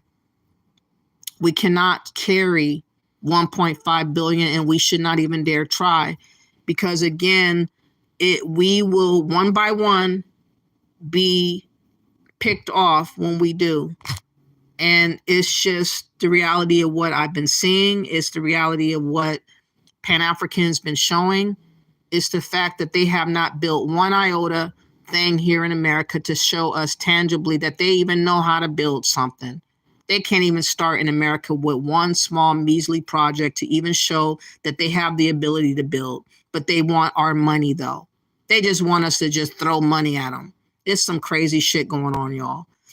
You said, where is the African sponsors marketing their products and businesses on Dynast, Bucci, Bear, Kala, Bomani channels? How hard the way they keep dick riding Africa. You know what I can't stand about the men that you just mentioned? A lot of them are more interested in bromances than they are in having integrity. They're going to hear this video and still side with Dynast and still make excuses for him and still say that his video is still up is not a big deal. They'll make up excuses all because these men feel like we're messing with a man's job. But him preying on us is not enough to bring up. They won't check Dynast Amir on this. These facts will float over their head. In fact, I know you're listening, Kandala, and you said really silly things in reference to your misunderstanding about what Alexis Fowler was doing. You made it seem like she was trying to stain the whole entire tribe. She gave an out for the tribe by asking, are all the tribe members like this? And the tribe member lied and said, no, just this tribe. She wasn't trying to paint a bad picture. She was giving them the benefit of the doubt. I'm the one that says all of them. Stop giving them benefit of the doubts. They have not earned our respect nor trust to be giving up nothing. But people assume that we're not worthy to be respected, and they think that we're supposed to just give up whatever is required of us just because. And it's not going down like that. We can't afford it. Okay. So let's see. As much as Sanetta, Shaka Amos, I don't know these names, Kemet Mayat Forever promotes tourism to Egypt, why isn't Egypt's government sending their ad revenue advertising on these RBGS channels? They're not Pan-African, obviously. Egypt is not Pan-African. They're not overall Pan-African in Africa. That's why they only play the part. Who would give this fool a nickel? I don't know. I wish I would give up $5,000 to just be somewhere for a measly 10 days. I wish I would. Never. Martin says gooder and gooder. Tyron says much as Dynast, Afro Think Tank, Kuhn Genesis, Bumani promotes West Africa. Why isn't Dynast and the BIO got a polished commercial selling tourism? I don't care about them having anything polished, Tyron. They need to just leave us alone is what I hope that they would do, and respect the fact that we're not going and we don't trust what they're trying to sell us, because we are not benefiting from what they're asking for us to do, which is to be crash dummies for Africa. We don't need to be crash dummies for nobody. If we're going to be crash dummies, it should be for ourselves, not for random strangers. No. You said, damn sham, we get scammed by everybody, even our own, every single day, Martin. Ben says a whole lot of people give this fool money. I know. And it's because of the way he looks. You know, it's a thing, Charlie Shaw, that's going on in our community. Think about it. We have Umar Johnson that looks like a burly man. He looks like an alpha man. He looks like a man when he speaks. People keep giving him all these excuses for 10, 12 years later and no school. That just shows you how flawed we are in our thinking and allowing these men to pimp us. We have allowed individual men that we have kind of fancied their personality, or fancied the way that they talked, or fancied the way that they're looking and how they're dressing, to excuse the blatant disregard and disrespect that they continually show the community by not doing what they claim that they're supposed to be doing. Umar Johnson should have been chased out of the community 5 freaking years ago. But because he constantly speaks on Africa, people keep giving him a pass. Because he's speaking Africa. He ain't got to show no proof of nothing. He could just say, I got to paint this. I got to wait for that. I got to do this. All these excuses 12 years later. And we still are listening to him. That shows you how fucked up our mindset is when it comes to allowing predator types to be among us. Because men should be checking Umar Johnson a long time ago. They should have hemmed him up and said, buddy, you got to go produce something ASAP, or you got to take your walking papers and get the fuck on, with threats. Because he's gotten so much money from us, and it's made us not want to trust giving up money no more. All these different scams that people keep doing surrounding Pan-Africanism is unbelievable. Everybody that is partaking in scam and Pan-Africanism either is a part of scams or they're longing to scam, like Brandon of Pan-African Strikes Back Again. He wishes he could be a Tariq Nasheed. That's why he's jealous of Tariq Nasheed, because he wishes that he could speak like him. He wishes that he would be charismatic like him. He wishes he wouldn't sound like a fucking auntie, like a bitch ass nigga. But because his voice sounds all and he looks like a bitch, he's jealous of Tariq Nasheed.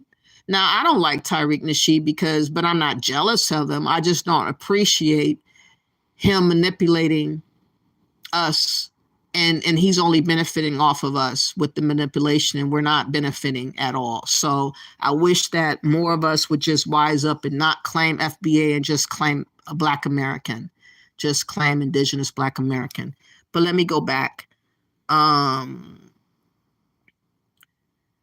And the new Black media isn't reporting these mysterious deaths of Black Americans immigrating to Africa and being taken advantage of. No, they're not. 4 people now have been unalived in the Gambia. 4.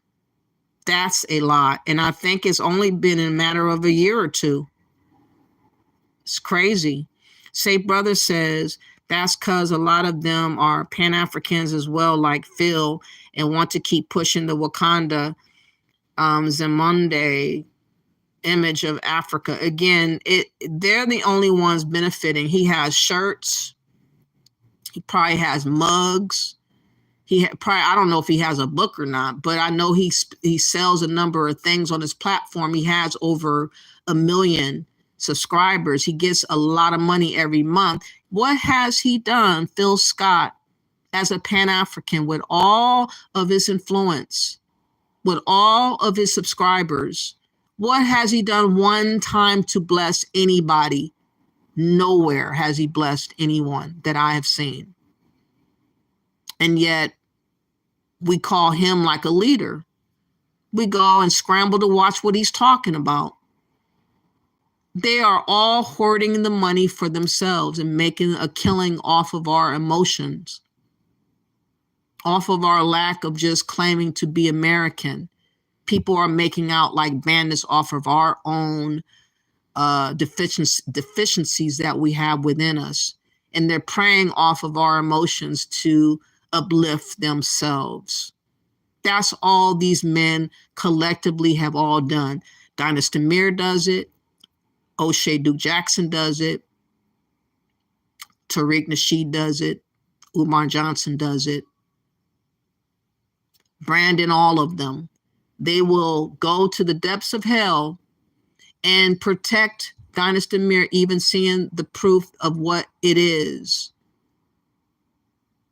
If you are a man of integrity, you most certainly would not have videos up of a con artist that you invited on the platform that stole people's money. You would have respect for those people in case they so happen to come across the video. You wouldn't want to have them revisit pain by seeing the guy, but he don't care.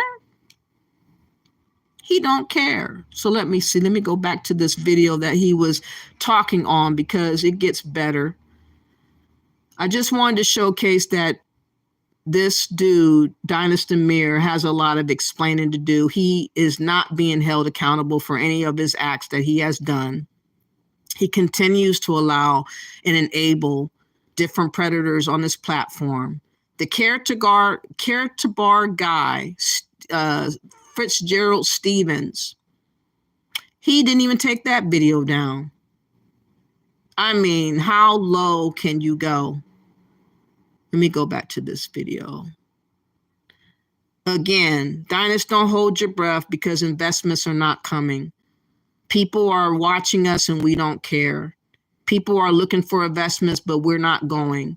They should go and find out those 10% of people that claim to be Pan-Africans and hit them up. I haven't heard one happening. And the reason why is just like, okay, and let me say, and guys, I'm kind of changing the topic now. Let me say this. I blame us. I blame Black Americans because we run our mouths too much. There we go again. There we go again. Black Americans you run your mouth too much. You're the one constantly yapping for 4 or 5 hours talking about Black Americans and what we're not doing. We're not coming. You've been on here for how many years squawking the same thing over the same conversation, and you still are not getting no one to take the bait, and you still are confused still? How dumb are you, Dynast Amir? Obviously, we're not interested. So these people, the Sierra Leones, the Nigerians, whomever you're representing, you need to tell them that we're not reachable because we're not interested. But no, you keep trying to demand something that you can't demand. You don't have no power over us. Have you bumped your head? You can't tell us shit. Shut the fuck up.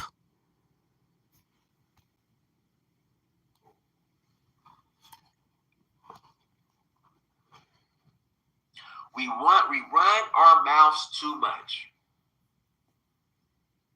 You know,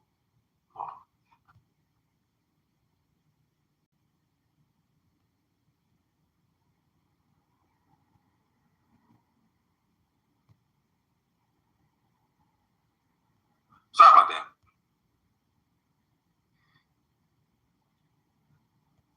See, this is what I'm talking about. Here we go. Do you tell whites to learn your language? Do you tell your people to stop scamming and mistreating Black Americans? Listen, just learn the language. Bingo! Let's hear that again. At least somebody try to throw that in. I was hopeful that someone was going to get on the platform and try to challenge Dynast Amir. He has blocked me since the last time I was on there. He kicked me off of his, when I was on the platform, and barred me from that point on. So I was hopeful that someone was going to go up there and check him and make him see the light, because everybody knows about these scams. He just has not addressed them because he thinks he's untouchable. Again, a man that's running around with no accountability but thinks he's supposed to tell people what the fuck they're supposed to do with their goddamn money. The nerve of this bitch. See, this is what I'm talking about. Here we go. Do you tell whites to learn your language? Do you tell your people to stop scamming and mistreating Black Americans? Listen, just learn the language. I'm as guilty. I need to learn the language.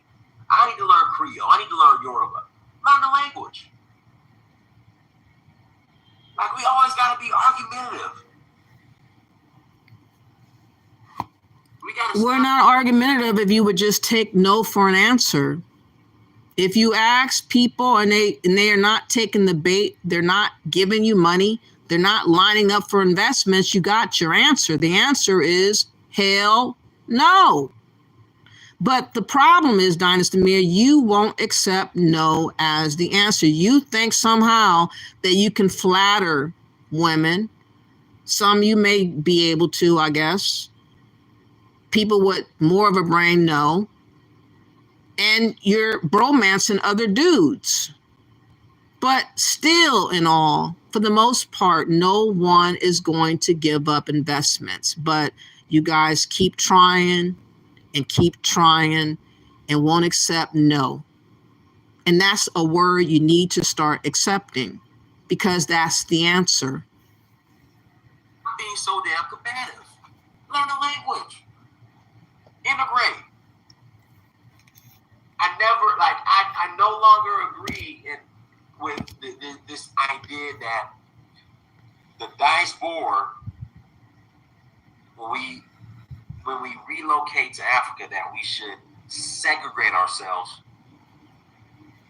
from the African population. We're gonna get— Hello, we have been segregated.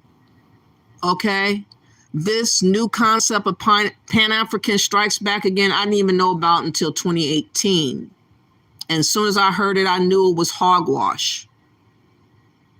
We know that it's not a benefit for us to throw money at Africa and have nothing to show for ourselves. That would be ludicrous for us to throw money at Africa and have nothing left for us. To bankrupt ourselves for strangers? Are you silly?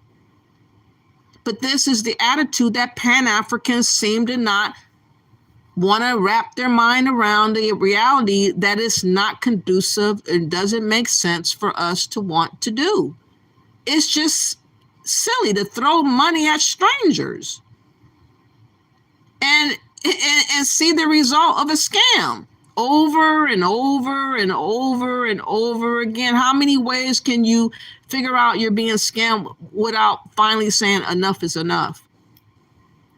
I think the climate right now in America is enough is enough. We've been really disrespected here in America, and there is nothing more that we should do for anyone else but ourselves. That should be the attitude of us moving forward for our survival. We cannot overextend ourselves for others. Other people are not extending themselves to us. Why the fuck do you think that you need to be a lamb chop for everybody to feast off of? Falling up anyway. So I'm all about integration. I'm all about integrating the African society. I'm all about, like, I don't need to wear I'm a Black American on my sleeve. In fact, I don't move around like that. Now, they know that, well, for the most part, and I am Nigerian, but when I move around, people either think I'm Nigerian or Black American when I move around. Bitch, you as a Black American, you'll never be a Nigerian. You'll never be a Sierra Leone. You have a passport or a booklet that claims that, but it ain't the truth. You're a Black fucking American, dumbass.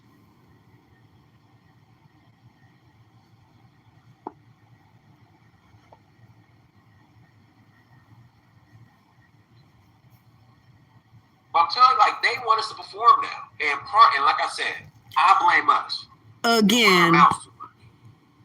Again, they want us to perform for what?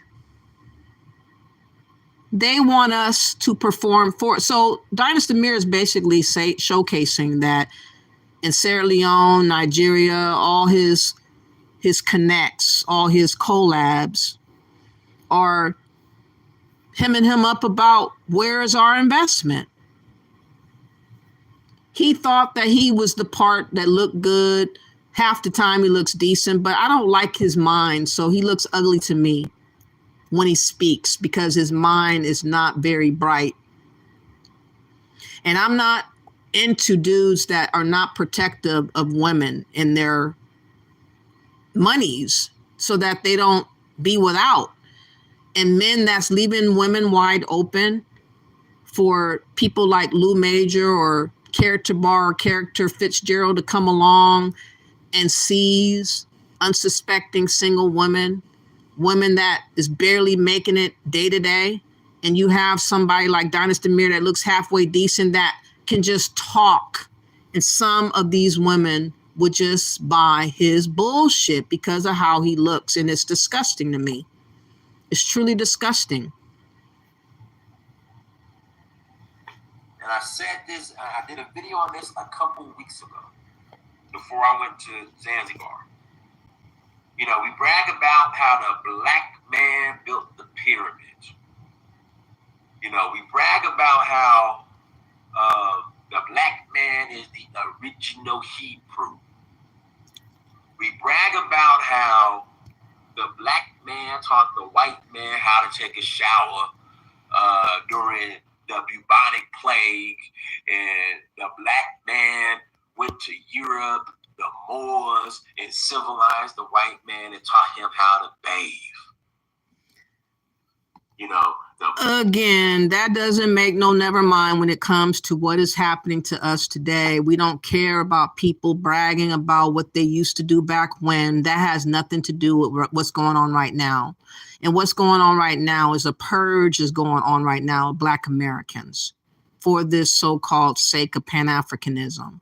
Again, trying to bankrupt us for the betterment of Africa while leaving us with absolutely nothing.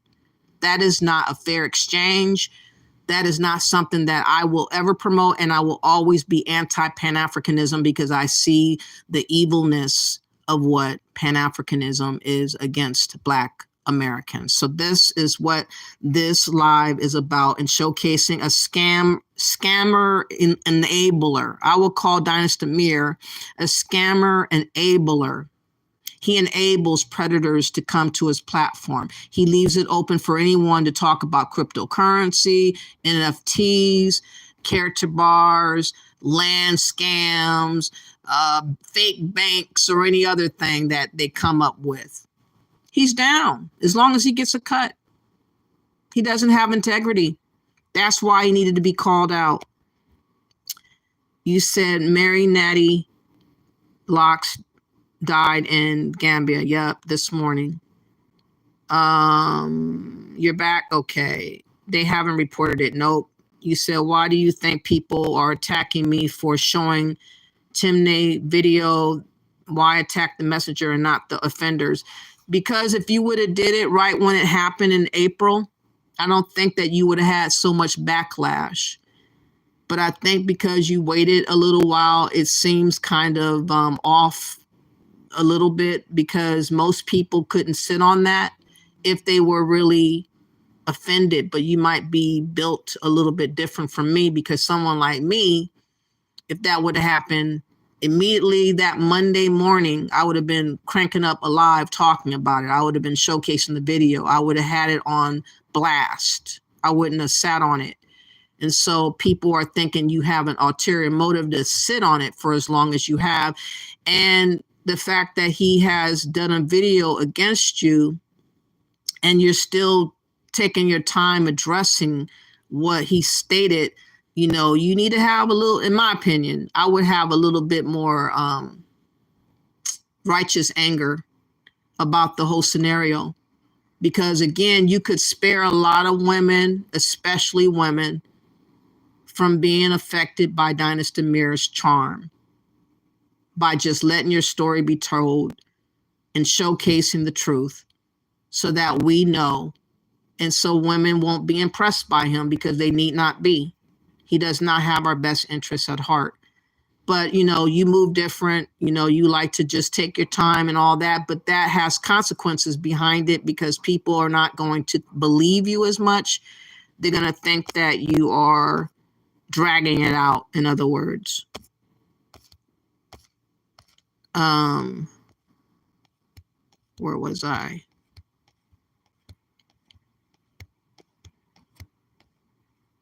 Limelight said it was a fair question. The member responded and wasn't offended.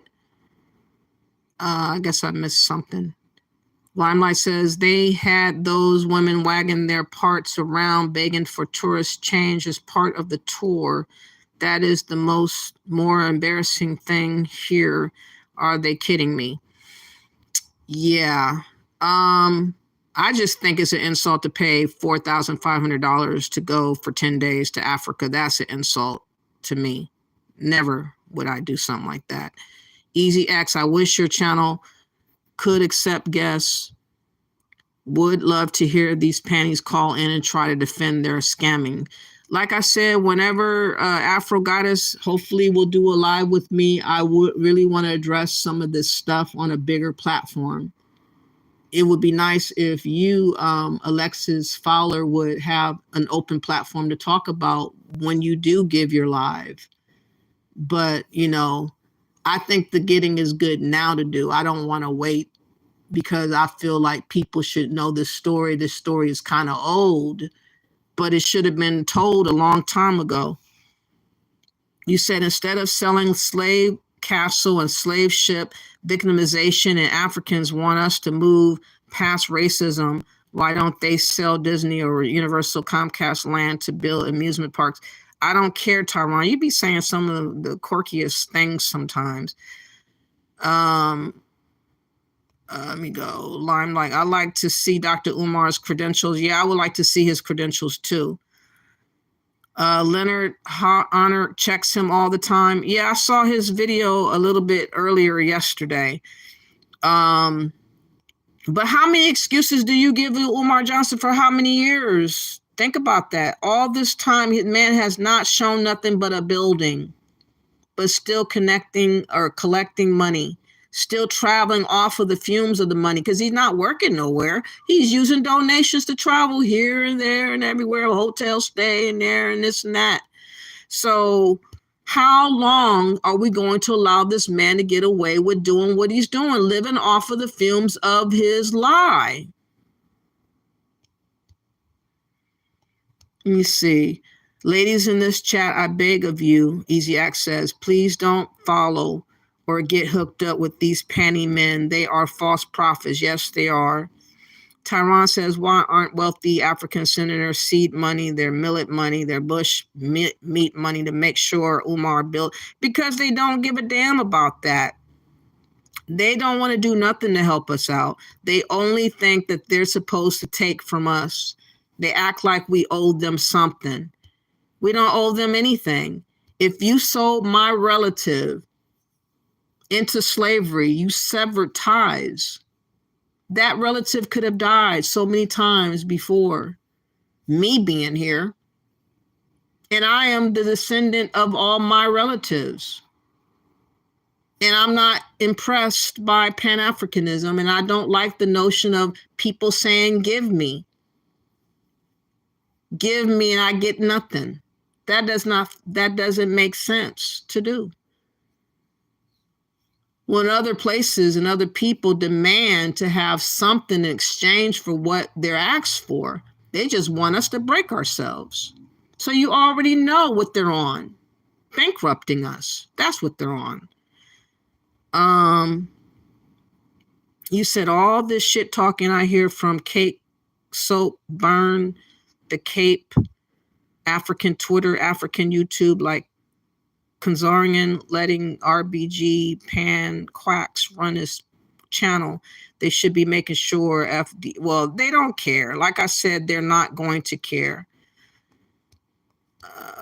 Okay. You got a lot of stuff that I can't read all your stuff, dude. You be doing too much sometimes, Tyron. Slow down on some of your comments, please. Example, I talk about, okay, let me read this. He said, Dynast is a handsome man. Lots of sisters will fall for that smile in his presence. Yeah, unfortunately, some will. I would never. I'd laugh at his ass. I'm not impressed. I don't like his mind, so I wouldn't be impressed. Tyron, example, I talk about Black Americans need to lay claim to our Indian heritage. Like I said, we shouldn't lay claim to being an American. That's what we should lay claim to. Limelight, the Pan-African harem never hold each other accountable. No, they don't. He's about interracial, Dynast said it. Passport, plastic card, or booklet cannot trump two genealogical records of recent blood ties and a close relationship to a royal family or a physical close relative. Exactly. Limelight, no one talks about the Moors more than Pan-Africans. Who else talks about them? Again, they're just trying to act as if they talk about Pan-Africanism every single day, somehow it's going to impress upon us like we're sheep. And it hasn't worked. Obviously, we are not impressed with Pan-Africanism. Obviously, people are moving on with trying to redefine themselves, and we're not choosing Pan-Africanism. The only people that's not catching up to that notion is Dynast Amir and Pan-Africans and some of these Western Africans that are seething with this greed in their heart to try to get us for whatever they can get, and we're not going. Tyron says, what has something to do right now is to attach itself to some sovereignty and tribe within America. That's in same par. I don't even think that that's necessary, but okay. You said, I understand, but I have a personal life where I am not on YouTube 24/7. I made my expose video on Dynast and Brandon, and we'll make a video sharing more details. I'm just saying, like, people are going to just say you're dragging it out. That's what it feels like. But, you know, I'm not you. I go off of the hip, and Obviously, I'm responding with his audacity to talk about they're now wanting us to produce. What the fuck do they think they are to us? We ain't producing shit for you. What the fuck are you talking about? The hell's going on with them? I don't know.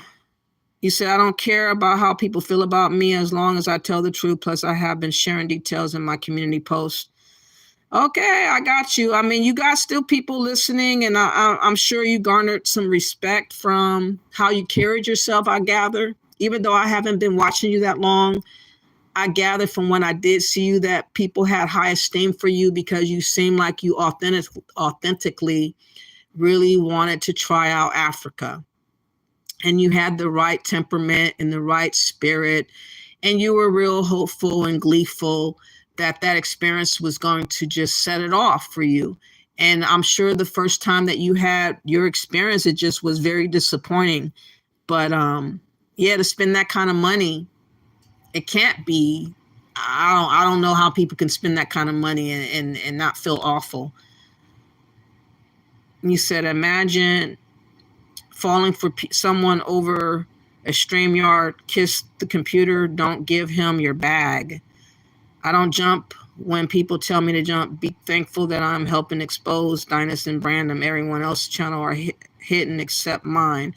I've been exposing them. I've been doing my job well before you. I've exposed many other people besides Dynast. I've exposed Dr. Mombi. I've exposed Dr. Eric Connor. I've exposed Black X. I've exposed Lou Major. I've exposed Dynast Amir. I keep exposing. But see, the difference between me and you is I exposed before scams actually happened. I was talking about what they were doing before they did it, which I could have spared some people had they had the opportunity to see my channel. And the reason why my channel was so hidden and no one talks about my channel because they're scared of my channel, because I have common sense. I'm making sense. And I'm showcasing the facts of what it is that others are not doing or have been doing against us. I don't believe in waiting until it's too late and then complain because it's spilt milk. What can you do with that? I feel more motivated to respond before something happens. I have a vigor to try to get people to see stuff before it happens because that's the way my mind is rigged. It's called a discerning spirit, which I have. And not a lot of people use their discerning spirit. If they do have it, they haven't used it. I digress. Anyways, let me see. Yeah, I've exposed so many times before it's happened. That's why no one can touch me. That's why no one bothers to bring me up. Like, why haven't I seen a video of mine posted on the screen where they try to dissect what I've said? Because it's too much fucking truth for them to handle. They don't want that expose like I've exposed it. Especially if you've been following me for years and seen how I've called stuff out before it's happened. I've done it so many times, it's ridiculous. And I keep doing it. And I'm telling y'all, Pan-Africanism is bankrupting us. Who said that yet? I have. You said my reads are epic. I exposed Brandon as well.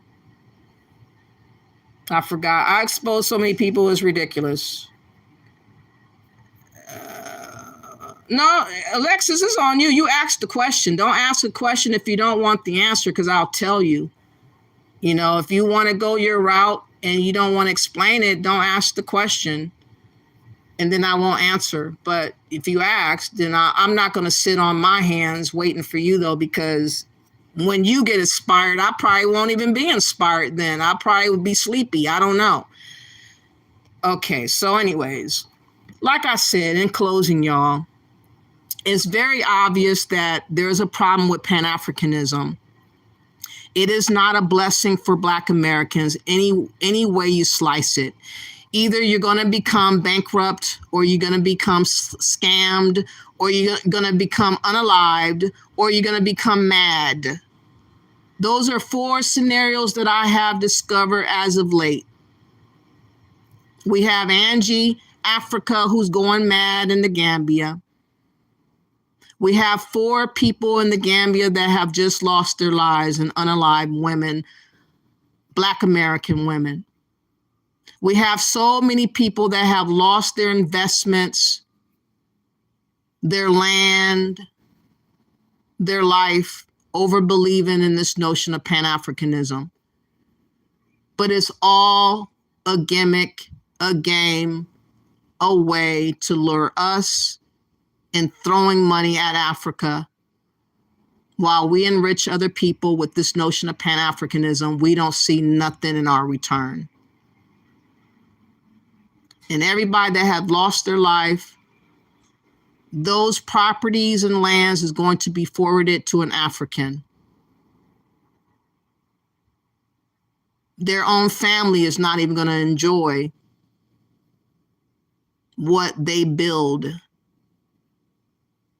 And that's the sad part about it all. To put so much emphasis on a movement, and it's failed us so miserably. And so many people are on board to keep on preaching and preaching about what we gonna do for Africa. Well, I'm gonna tell you straight up, not a goddamn thing. I'm gonna do the same thing I did 10 years ago, 5 years ago, 20 years ago, nothing. Now, before I close, because I talked about Dr. Ericana, and I like to keep up with the fact that this woman was a fired ambassador, someone that I was looking at back before she was fired in 2018, someone that marked or made me feel really funny listening to her talk. And I followed up with why I felt so funny about why she was fired. And come to find out it was because of fraud. I'm trying to find something that's going to play a little snippet of what happened without me reading, if I can find it. Let's see. And this woman is in hiding right now. I have not seen her for a couple of months.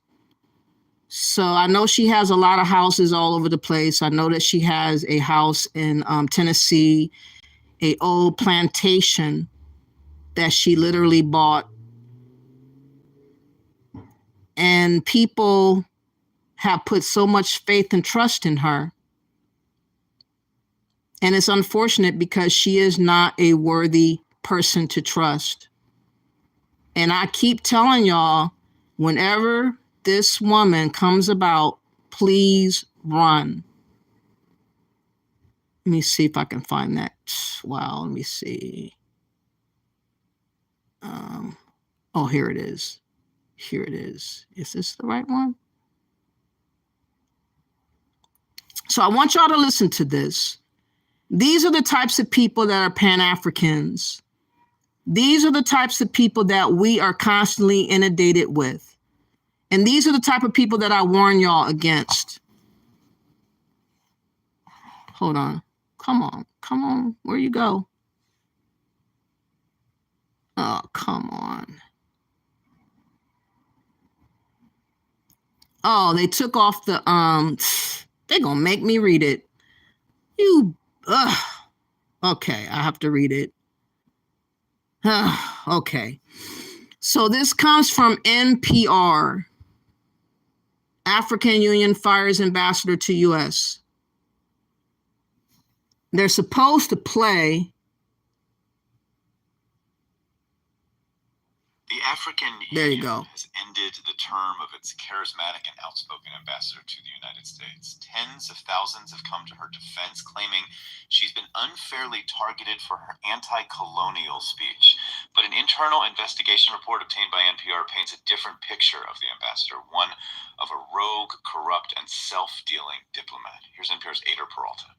On her final day on the job in Washington, D.C., Dr. Arikana Chihumbori Kwao is defiant. She speaks about how colonial powers like France continue to pillage Africa.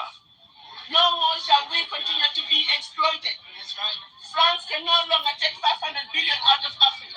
Dr. Kwao served more than 3 years as ambassador, and she had become quite popular among the African diaspora. When her term was ended by the African Union last month, almost 90,000 people signed an online petition asking the AU to reinstate her. The petition claims that she was fired because of that kind of speech and called her dismissal unjust. But an internal investigation by the African Union alleges that Dr. Kwao misappropriated funds, that she created a toxic environment for her staff, and that she fundraised for personal projects using the African Union name. The investigation, for example, found that Dr. Kwao spent $181,000 on an AU beauty pageant. The money, the investigation found, was earmarked for other projects, but Dr. Kwao did not seek approval to spend that money on the pageant. Not only that, but investigators found she sold tickets online for up to $150 a person. But Dr. Kwao did not turn over sales to the African Union. Reached by phone, Dr. Kwao calls the investigation a sham and a witch hunt.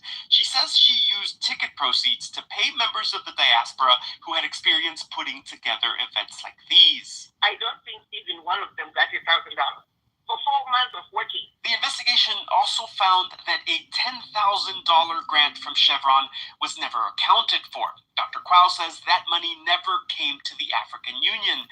She says when she became ambassador, she found an office in disarray. The problem was you are dealing with an office with staff that had no clue. That was really the problem with this mission. She says she tried to make the mission more dynamic, but the staff, she says, always resisted her. She says when an auditor came in, he believed the staff and not her.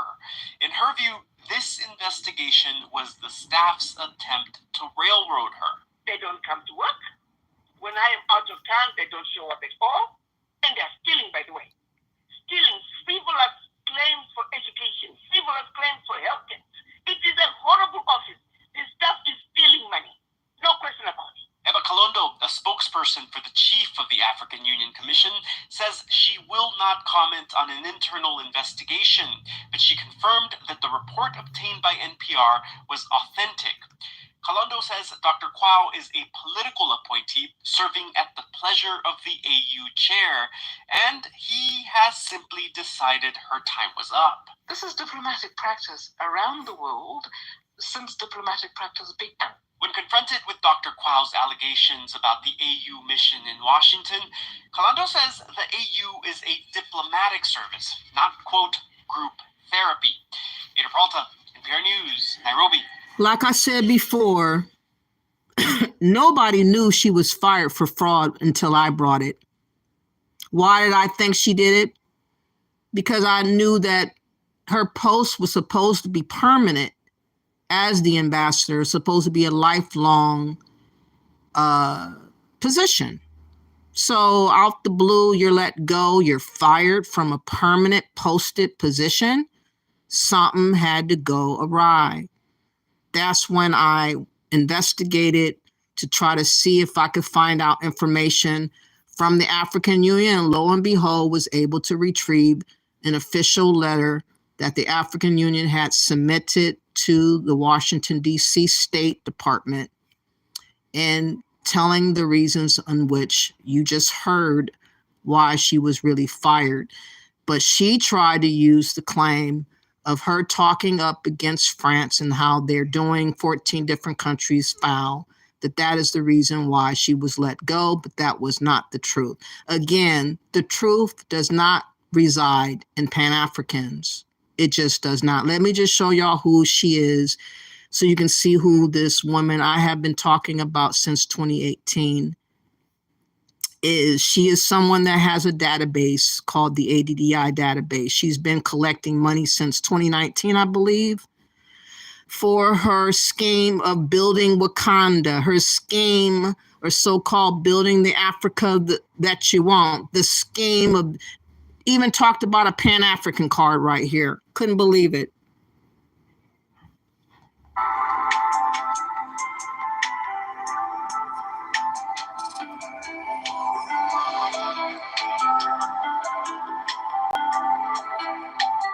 Thank you, Brother Jete. Welcome everyone from around the globe, wherever you are listening from. We appreciate you for taking the time to come and be with us today for this very important conversation. To the ADI team that worked tirelessly to make these webinars possible, thank you to all of you for your selfless donation of your time. To our sister Amira, I have nicknamed her our present day Angela Davis. Thank you for a wonderful presentation and summary of who we are as ADDI and highlighting some of our blueprint initiatives. As my brother Jote has just said, we are here to say once and for all, insanity no more. We are here to say, as children of Africa, as descendants of the most amazing ancestors out of Africa, we are here to say enough is enough. For whatever reason, we seem to have failed to come together for the purposes of our shared survival, just like other groups of people have done. And I want to highlight those of us living in the United States, which is the melting pot, with the exception of... And the reason why we're always highlighted is because we are being targeted, like I've been saying. They are trying to pickpocket us. They're trying to bankrupt us. They're trying to leave us with absolutely nothing so that we would be forced to do as they will. And this is the agenda that I've discovered. I didn't fully understand the bankrupting part until last year. I started gathering that this is what it's becoming because I'm seeing all the different ways in which we're being scammed and targeted is, and how tragedy is befalling us in so many different categories in relation to Pan-Africanism. Again, this woman has been running an ADDI database, which is collecting your information, your house, your number, what you do. Supposedly you want to go back to Africa, and then she's asking for you to donate so much money towards different projects. But what she failed to mention, which she only mentioned one time, and I happened to catch that video, but that video is not up no more because my channel got snatched, my first channel. In that video, she described a loan, a bonded loan that she got from an unknown diasporan for $500 million bond that you have to pay back plus interest. And she was saying that that's cheap because all she was asking is that we donate like $1 million towards this bond, and supposedly gold and resources was going to cover the rest of the money. She snatched that video down, and I had that video up. That bond, whatever she done borrowed, is in her possession, but she feels as if we're supposed to pay the debt of that bond that she took upon herself to borrow. These are the types of people that are leaning heavily on us. I don't see nobody reaching out to other groups of people for money, but Black Americans. Because we are being the ones targeted, there is no protection for us. If we're scammed, if her database is hacked, which those things do get hacked, and your information is stolen, and your money is attached to the bank account or something, something's going to happen with that database. And I don't want y'all to be connected to it. So I'm trying to have you guys share this video, warn people about this woman who was a past ambassador fired for fraud, what her shenanigans are about these days, and why we should not trust someone like her. It does not matter that she speaks fairly well. It does not matter that she's a doctor. of 20 plus years. None of that matters. You can still have a good position, be retired, and still be corrupt. You can still be greedy. There are greedy people out here that will never be satisfied with just enough. They have to have more and more. They got to have 4 houses instead of 2. They got to have 5 cars instead of 1. They have this excessive mindset that they want to have their lifestyle paid off of by the brow of us. Why ain't she mentioning anybody else but us? Let's listen to this again. Like other groups of people have done. And I want to highlight those of us living in the United States, which is the melting pot. With the exception of the American Indians, everyone in this country is an immigrant.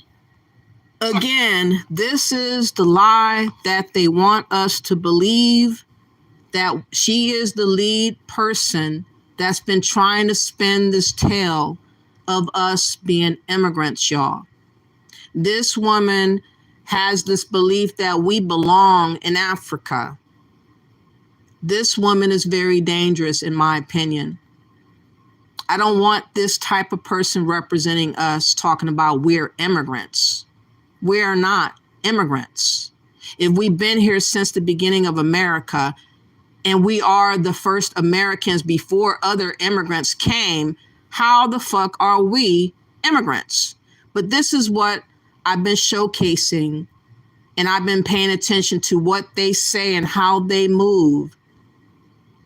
And this is why you have the likes of the Black Caucus and the NAACP that have been in the mind or the ear of this type of individual, or listen to this type of individual, to get them to believe that Pan-Africanism is the only way in which is left for us to go.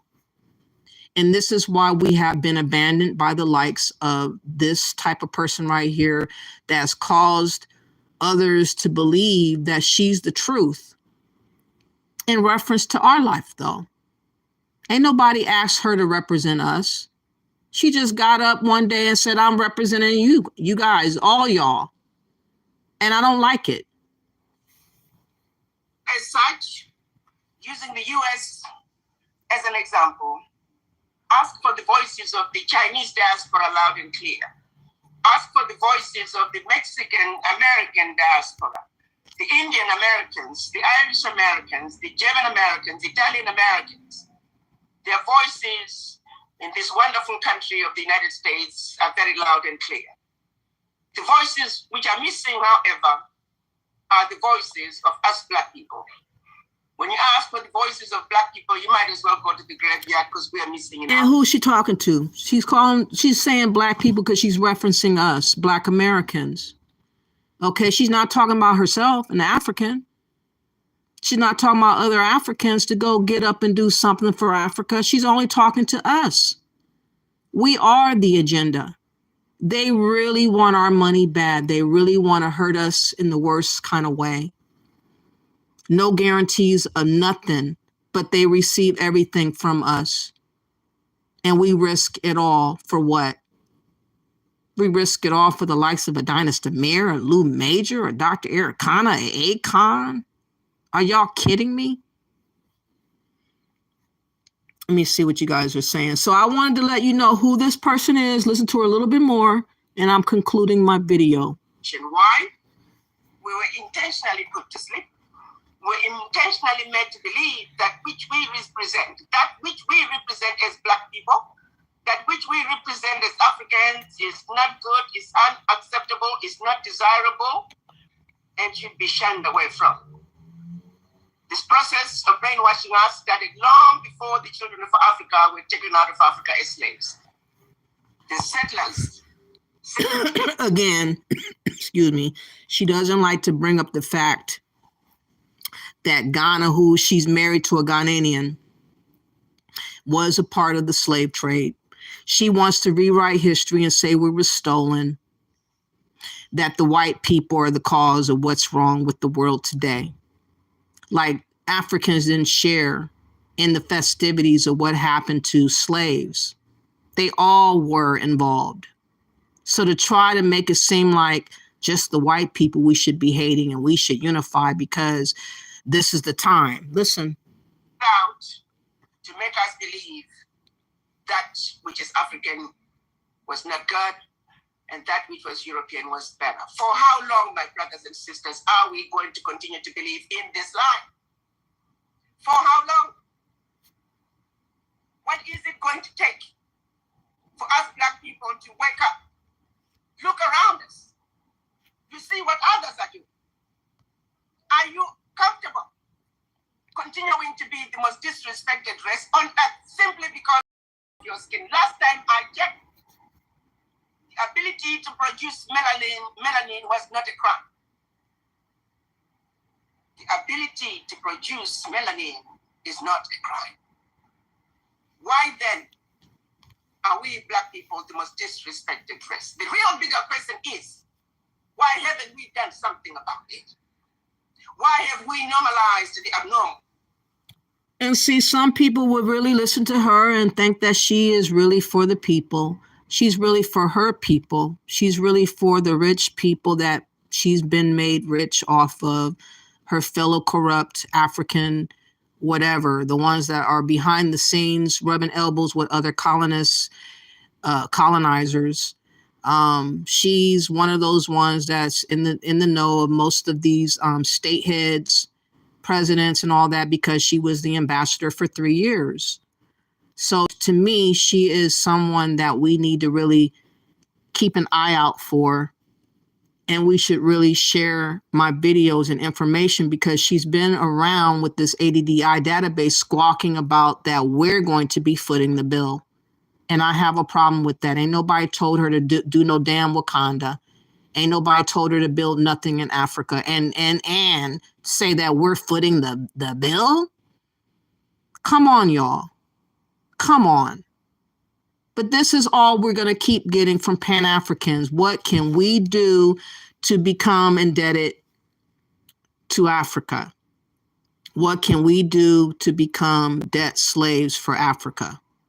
Without nothing blessing us, not one iota. And they think that that shit should fly. But this is what we have up against us. And we are definitely outnumbered. We don't have allies. We don't have friends. A lot of people have signed us off. And we're being left out there to dry. And if we don't share information to alert, inform, to encourage, then we're just leaving everybody else wide open to be preyed upon. And my videos are trying to showcase what is wrong with Pan-Africanism and why we have to be protective of ourselves, because others will not care for us more than we should care for ourselves. We're going to continually be taken advantage of because we are not protected. There's just too many men that's in this community preying off of us, getting their golden egg. Think about all the golden eggs that's going to these lame-ass men. Dynast Amir, Osei Duke Jackson, Umar Johnson, Tariq Nasheed, so forth and so on. They get their golden egg and they run off into the sunset, squawking all this other rhetoric, though. Nobody else gets paid but them. And then we just are lying in wait for others to pick us off one by one with these lame-ass investment schemes and scams.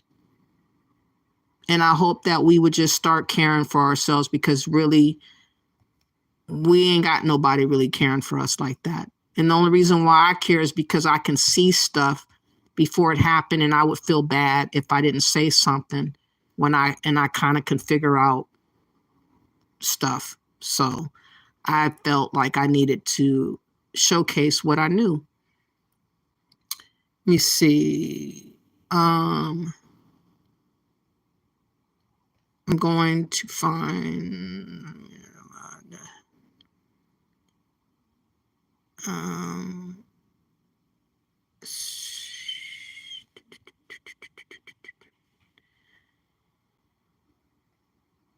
Tyron says he exposed Brandon and Alquan and God of the Geechees. You said you exposed Dynast on his channel, Tyron, and Afro Think Tank, and Guy Nolly, and Forecast D. Darrell, Damani, and Calogenesis. I confronted a Q Butter, Psychopatheus, and Renee. I can't stand them. I cannot stand none of them. I used to like Q Butter a little bit, but he is gone rogue with his extreme identity of trying to make us African, and I don't like him no more. So he's gone extreme with his views to try to force us to be African. It's like we're American. What the hell's wrong with these people?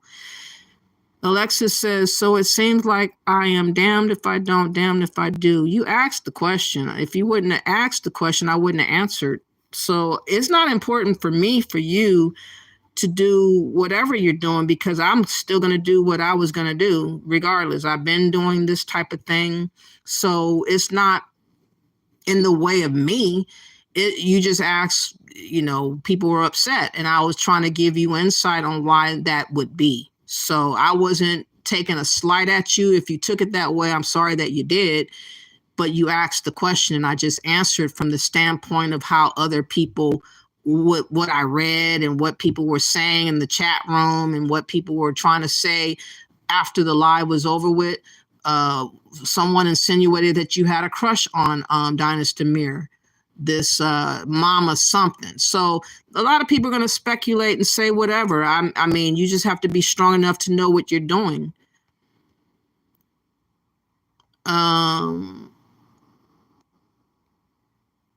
They like making money on lies and clout. Yep. So I have to jump when you want. I didn't say jump.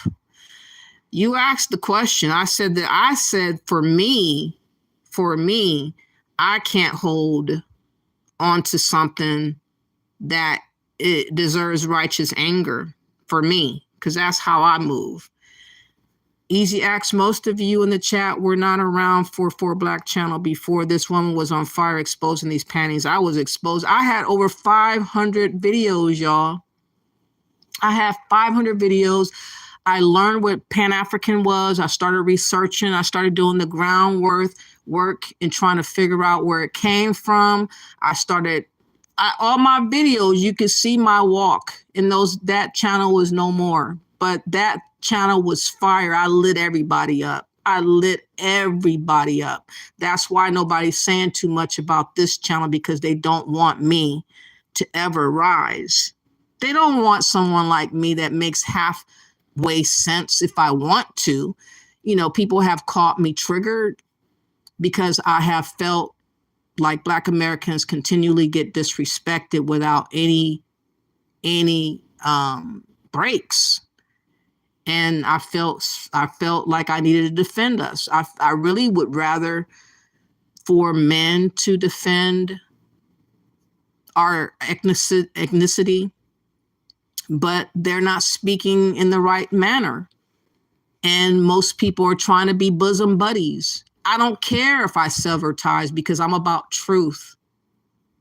That's what I'm caring about, is telling the truth and showcasing facts. If I was trying to be liked, then I couldn't tell truth. And I think that more of us should get on this bandwagon to really have an open discussion to talk about Pan-Africanism, because again, it is a big barrier in our community. It is sucking the life out of us, and it's not right. So if I can help myself, I'm going to have my sister Afro Goddess open up a platform for me to go in a little bit better on a bigger platform, because this platform is not as big as it should be. And they have strategically hidden me, and they're making sure that my videos are not seeing the light of day. But you know what? All it takes is one video to really get the right types of hits. All I need is one video, and all I need is enough of us to care about what is happening to us. And I am referring to Black Americans. I understand that other people have other plights and there are other races of so-called Black folks in America. I care overall about Americans in general, but I tend to care more about Black Americans because we are leaderless. We're literally leaderless right now. And I really wish that we would have wise men and gospel-filled people and people with balls and people with integrity to really stand up and start saying stuff on a platform that would resonate as a chorus of other people concerned about our plight. It's as if we have given up on ourselves.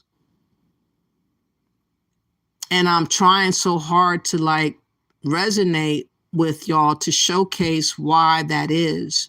Pan-Africanism is sucking the life out of us.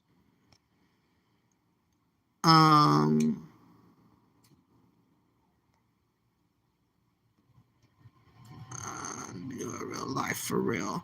Meanwhile, I'm running a business and have a personal life. I understand that. I've never said that you should stop what you're doing. I'm just saying, like, if you're wondering why people are not getting it sometimes, it might be by your approach. That's all. I do what I do based on my emotions and also the urgency of it all. I don't think you should just sit on truth where it should be spread. Like I said, we have too many people not speaking right now. We have a lot of people that's timid, a lot of people that's passive aggressive, a lot of people that's sticklers to the same lane they've been in since they've been on YouTube. And they're not trying to expand their horizons to try to help us. And it's really sad because all we need is 10, 15 good voices out there going off to really shake up YouTube. We could shake up YouTube with just 10 to 15 good voices going in. I mean, in a matter of a month, we would turn all this shit around. But the problem is, it's hard to recruit people to tell the truth that's going to benefit us. We're so content with not benefiting us. We're so content with other people treading on us. And it shows.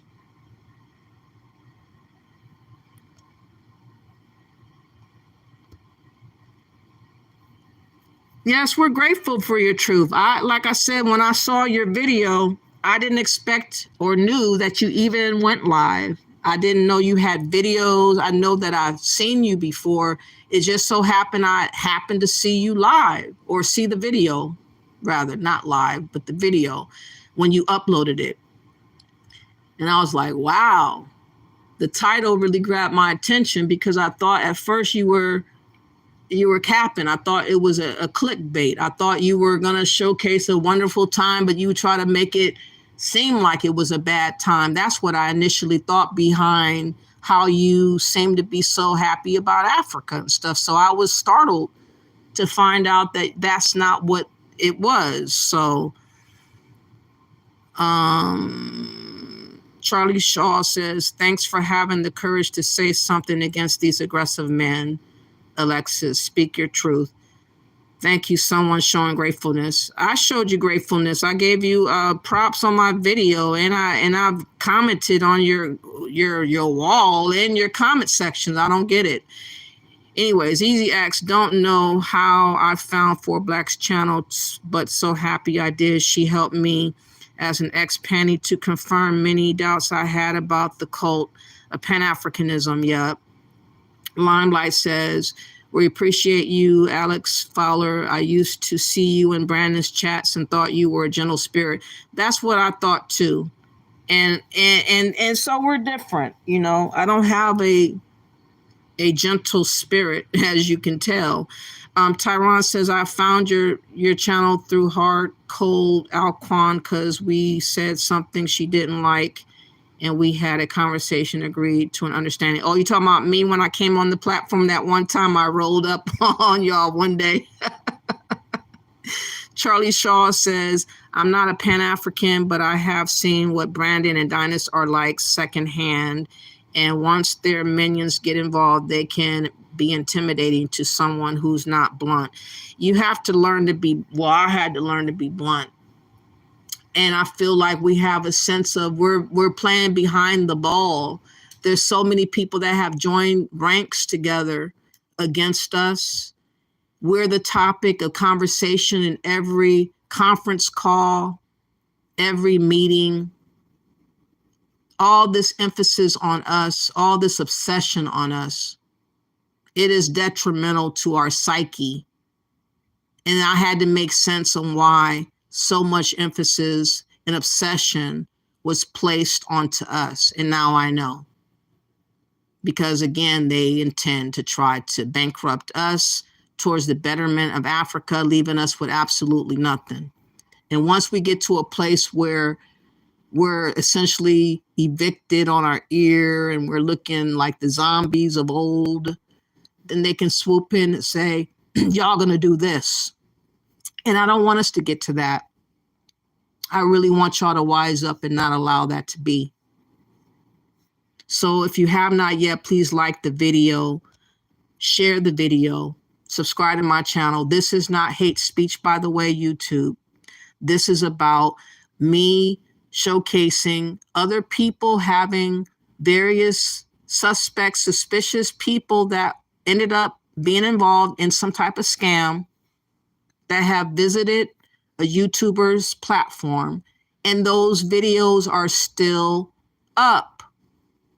So there has not been no accountability. There has not been no remorse. There has not been no consideration or concern or respect given to Black Americans, not by our so-called own Dynast Amir, but he sold us out for this agenda against us. This agenda that wants to see us broke and barren and no options, like many other migrants and refugees. That's why people are trying to call us migrants, because they're hopeful that we'll end up being an immigrant or a migrant, refugee running around lost in the sauce. That's what they want us. That's what the future that they see for us, y'all. If y'all don't see it, it's a spiritual battle, but it's a real spiritual thing going on against us. And people have locked hands together and said, we don't like them. We want them to stay at the bottom over any circumstance. We want them to stay at the bottom. We want to be able to pick on them whenever we feel like. They have designated us to be the lowly. And that's the truth. Let me see. Give me grace. Everybody gave Dynast grace. I didn't give Dynast grace. What responded to my video for 10 days. I have released a lot of videos. I don't sit on social media all day. I'm not against you. I don't know why you taking my words literal. Maybe it's my tone. Maybe it's my voice. I don't know. But I'm not even mad at you, because I was going to do this video irregardless, because I can't sleep knowing that this man is running around lying like he's doing. And I don't like the fact that people are just teeing off on us and preying on us, and no one is stepping in and saying no more. So at least I did my part, and hopefully other people can feel my heart and understand that I'm doing the right thing for us.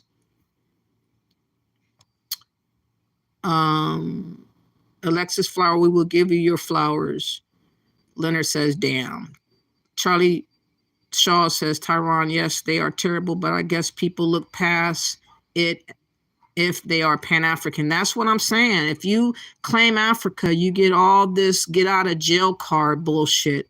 You can just pretty much do whatever the fuck you want to do. And it's sickening.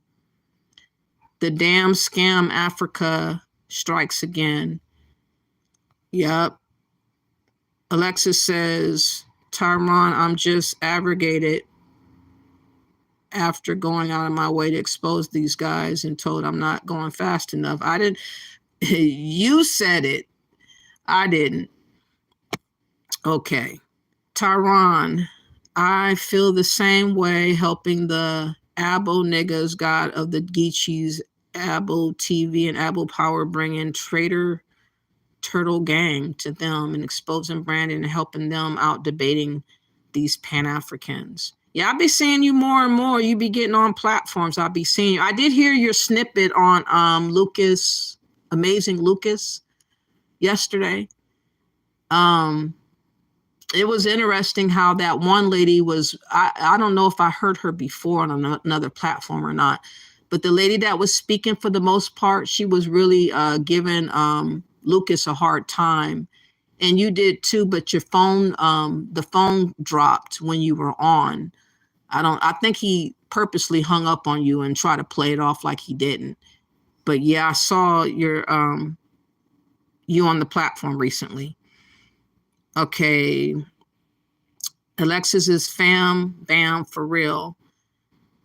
Leonard says, Tyron says, to bring about deporting and making Black Americans foreign national invasive species. That's what they're trying to be able to get a number of us. Don't you see how they've been trying to get us to hurry up and get passports?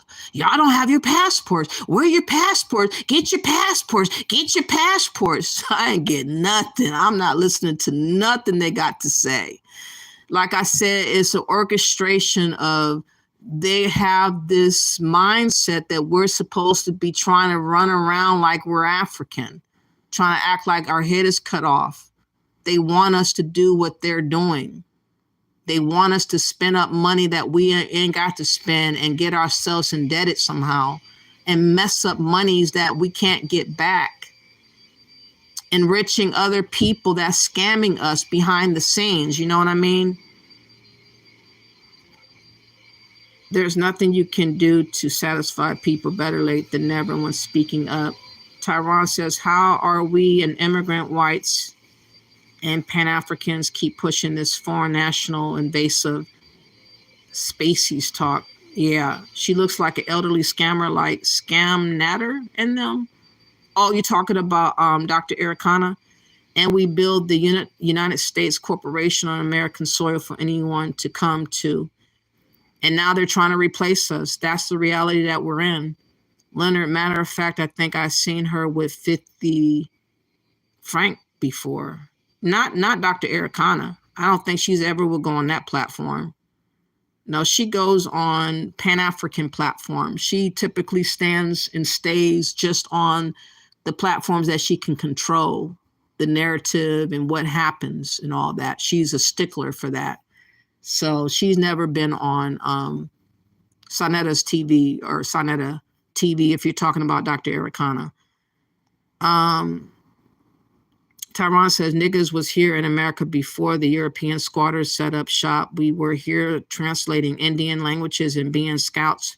We were here in Paleolithic times when asteroids walked the land. Why are you always doing that?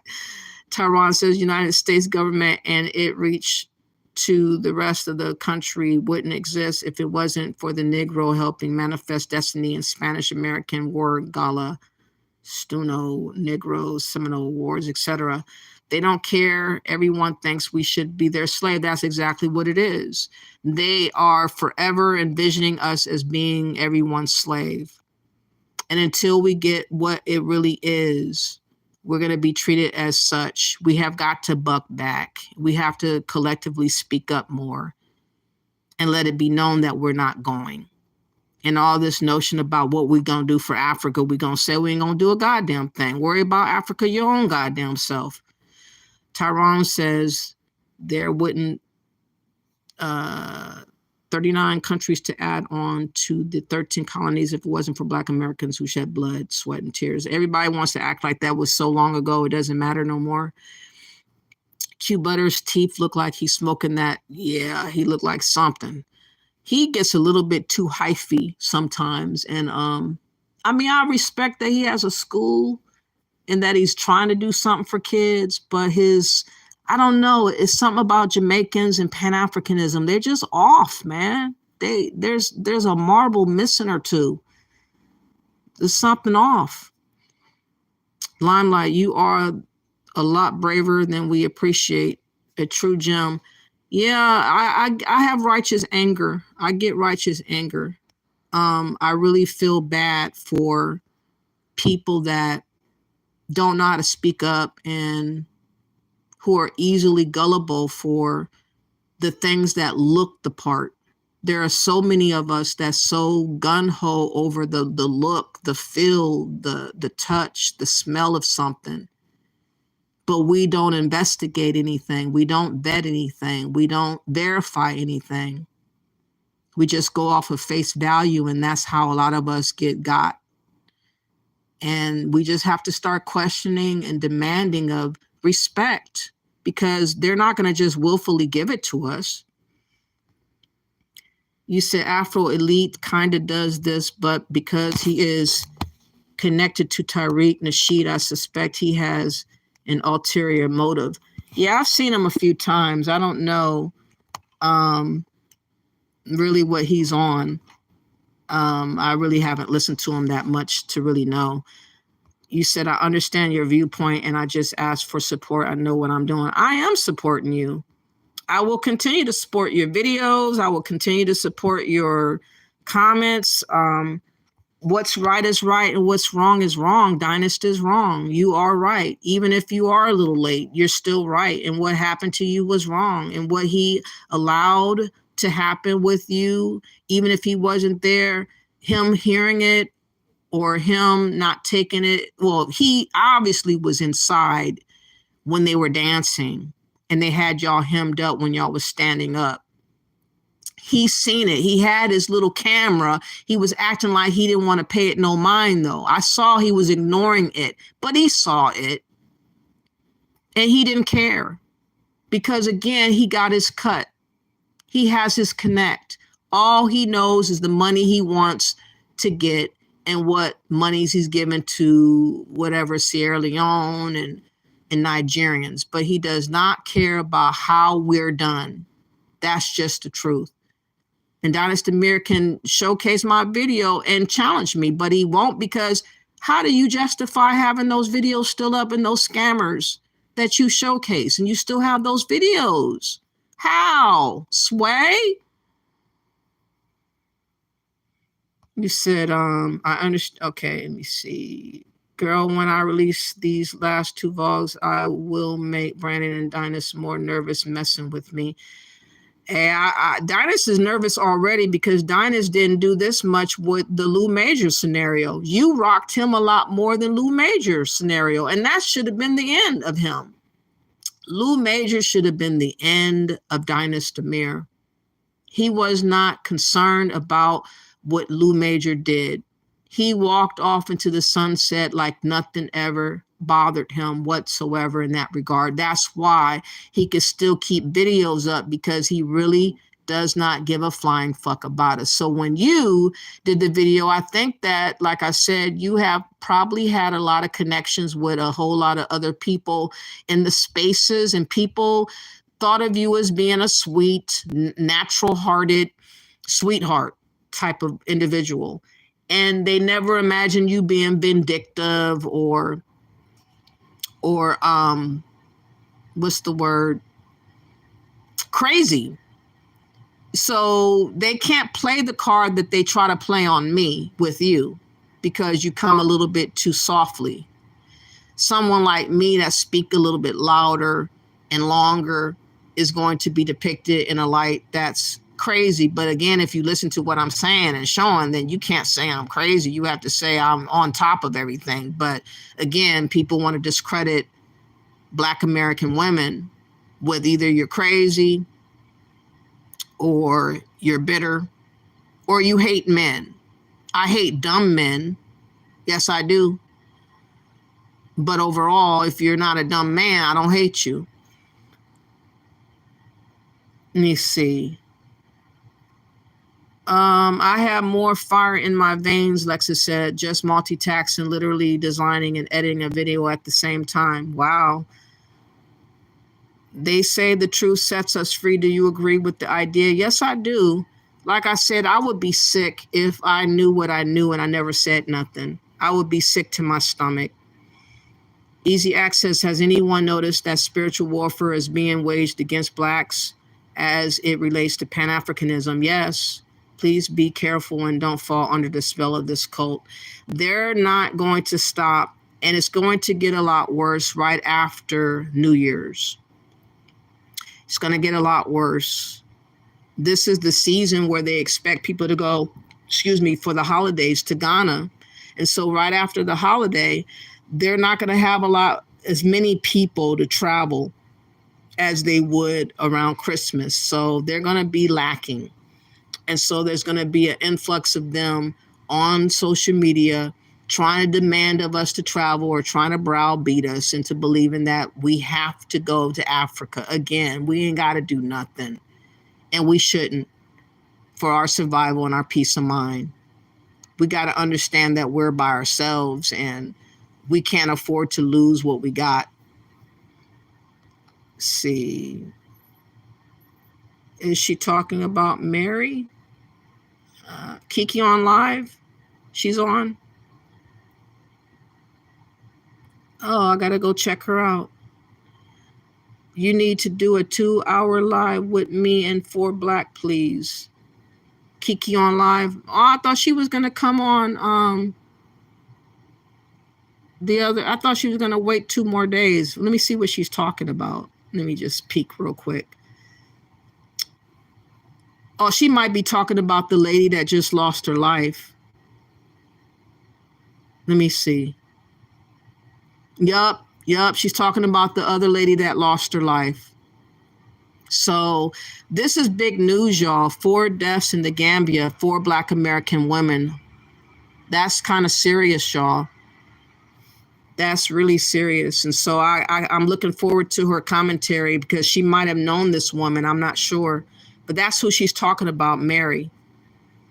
Tyron, I rather get my genealogy from cheap going to my local history and archive center than be broke buying a passport to Africa and spending millions to move there to be broke. Exactly. Limelight says, I thought Q Butter was American. I heard that he's a Jamaican American. That's what someone had said. I don't know if that's true or not, but that's what I had heard. Lexus says, I can say I feel for this due to being gullible. Oh, you fell for it?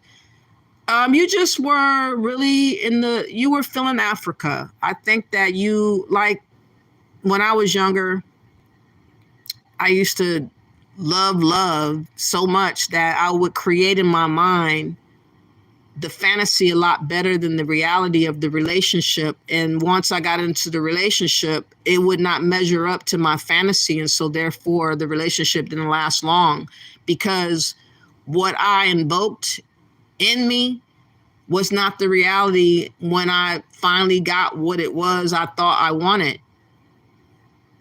So sometimes your fantasy of something can cloud your view because you think so highly of your passion, your fantasy, what you're believing in.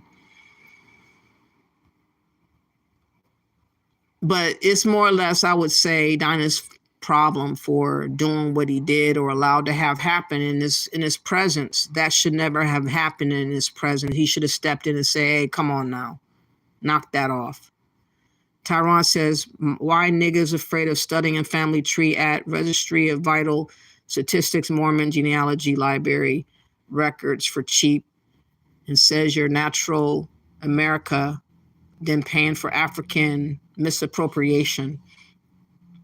Jamaicans are spiritually related to Pan-African or Afro-cynicism in general. Yes, they are. They are wacky about it in so many ways. I like Jamaicans that are not Pan-African. The ones that are Pan-African, I don't really like. I don't like them at all. Say, brother, I have to go. I hope all is well. Y'all have an amazing day. I'm about to get off in a little bit to watch the rest of this other live. I'm just reading the rest of the comments. You said, I'm sweetheart and a bitch when people mess with me. I'm a Capricorn. Okay. My father was a Capricorn too. He was a nightmare sometimes. They thought she'd roll over and take the lashes. Who? Oh, her. Oh, Alexis. Yeah. She's talking about Mary. Yep, another lady. Yes, 4 now. They reported it this morning. Yep. I'd rather go to Papa or Fiji? You get the same being at home feeling with a black group. We not used to. At least they won't scam us like Africans. I'll say it, if I ever came with some real money, I probably would go to Thailand or Canada. I don't know, somewhere. I wouldn't want to be in America like right when I got money though. I would like to come back like maybe a year or two later or something when things died down, or I seen how people respond if I ever got a hold of that kind of money. You said the only one other channel that talked about it, and they are not even in the Gambia. Only one other channel. Kiki Loves Nigeria is the one that's talking about this death.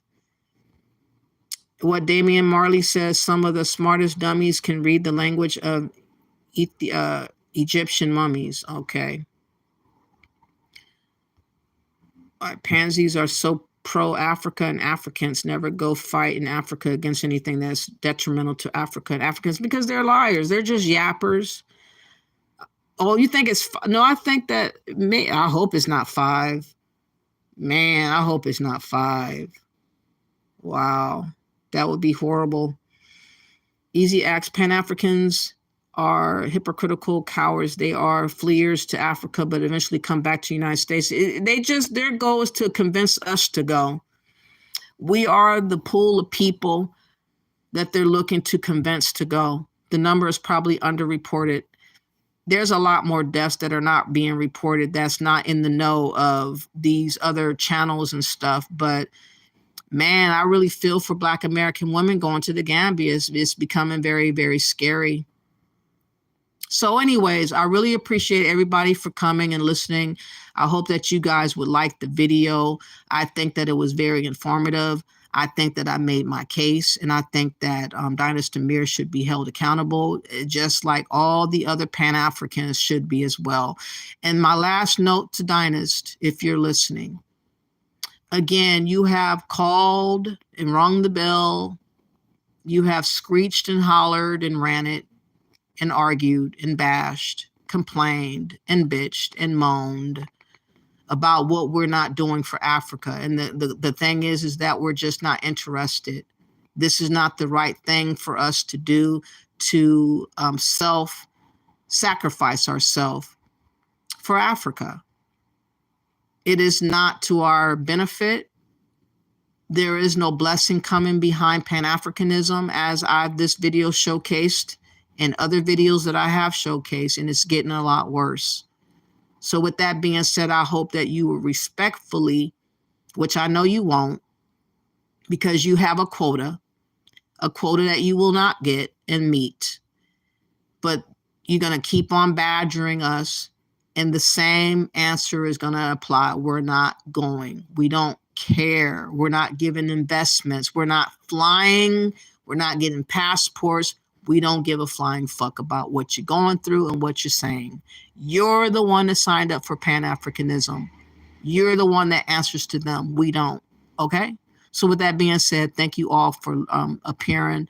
And for all my haters also, if you could, please like the video, because if you paid attention this long, you might as well. Let me see. Well, I'm going to her live right now. I don't want to play it while she's live, though, because that's kind of rude. But I'm about to watch it right now. Let's go watch her live right now, y'all. If karma's real, I hope that Africa gives him for his just deserve what he deserves. Yeah, I hope so too. I'm about to go to Kiki right now. Kiki Loves Nigeria. Please go check her out. She's provided the link in the chat room for those that want to follow over there, because that's where I'm going right now. Thank you all for appearing. Please like and share the video, and bless up.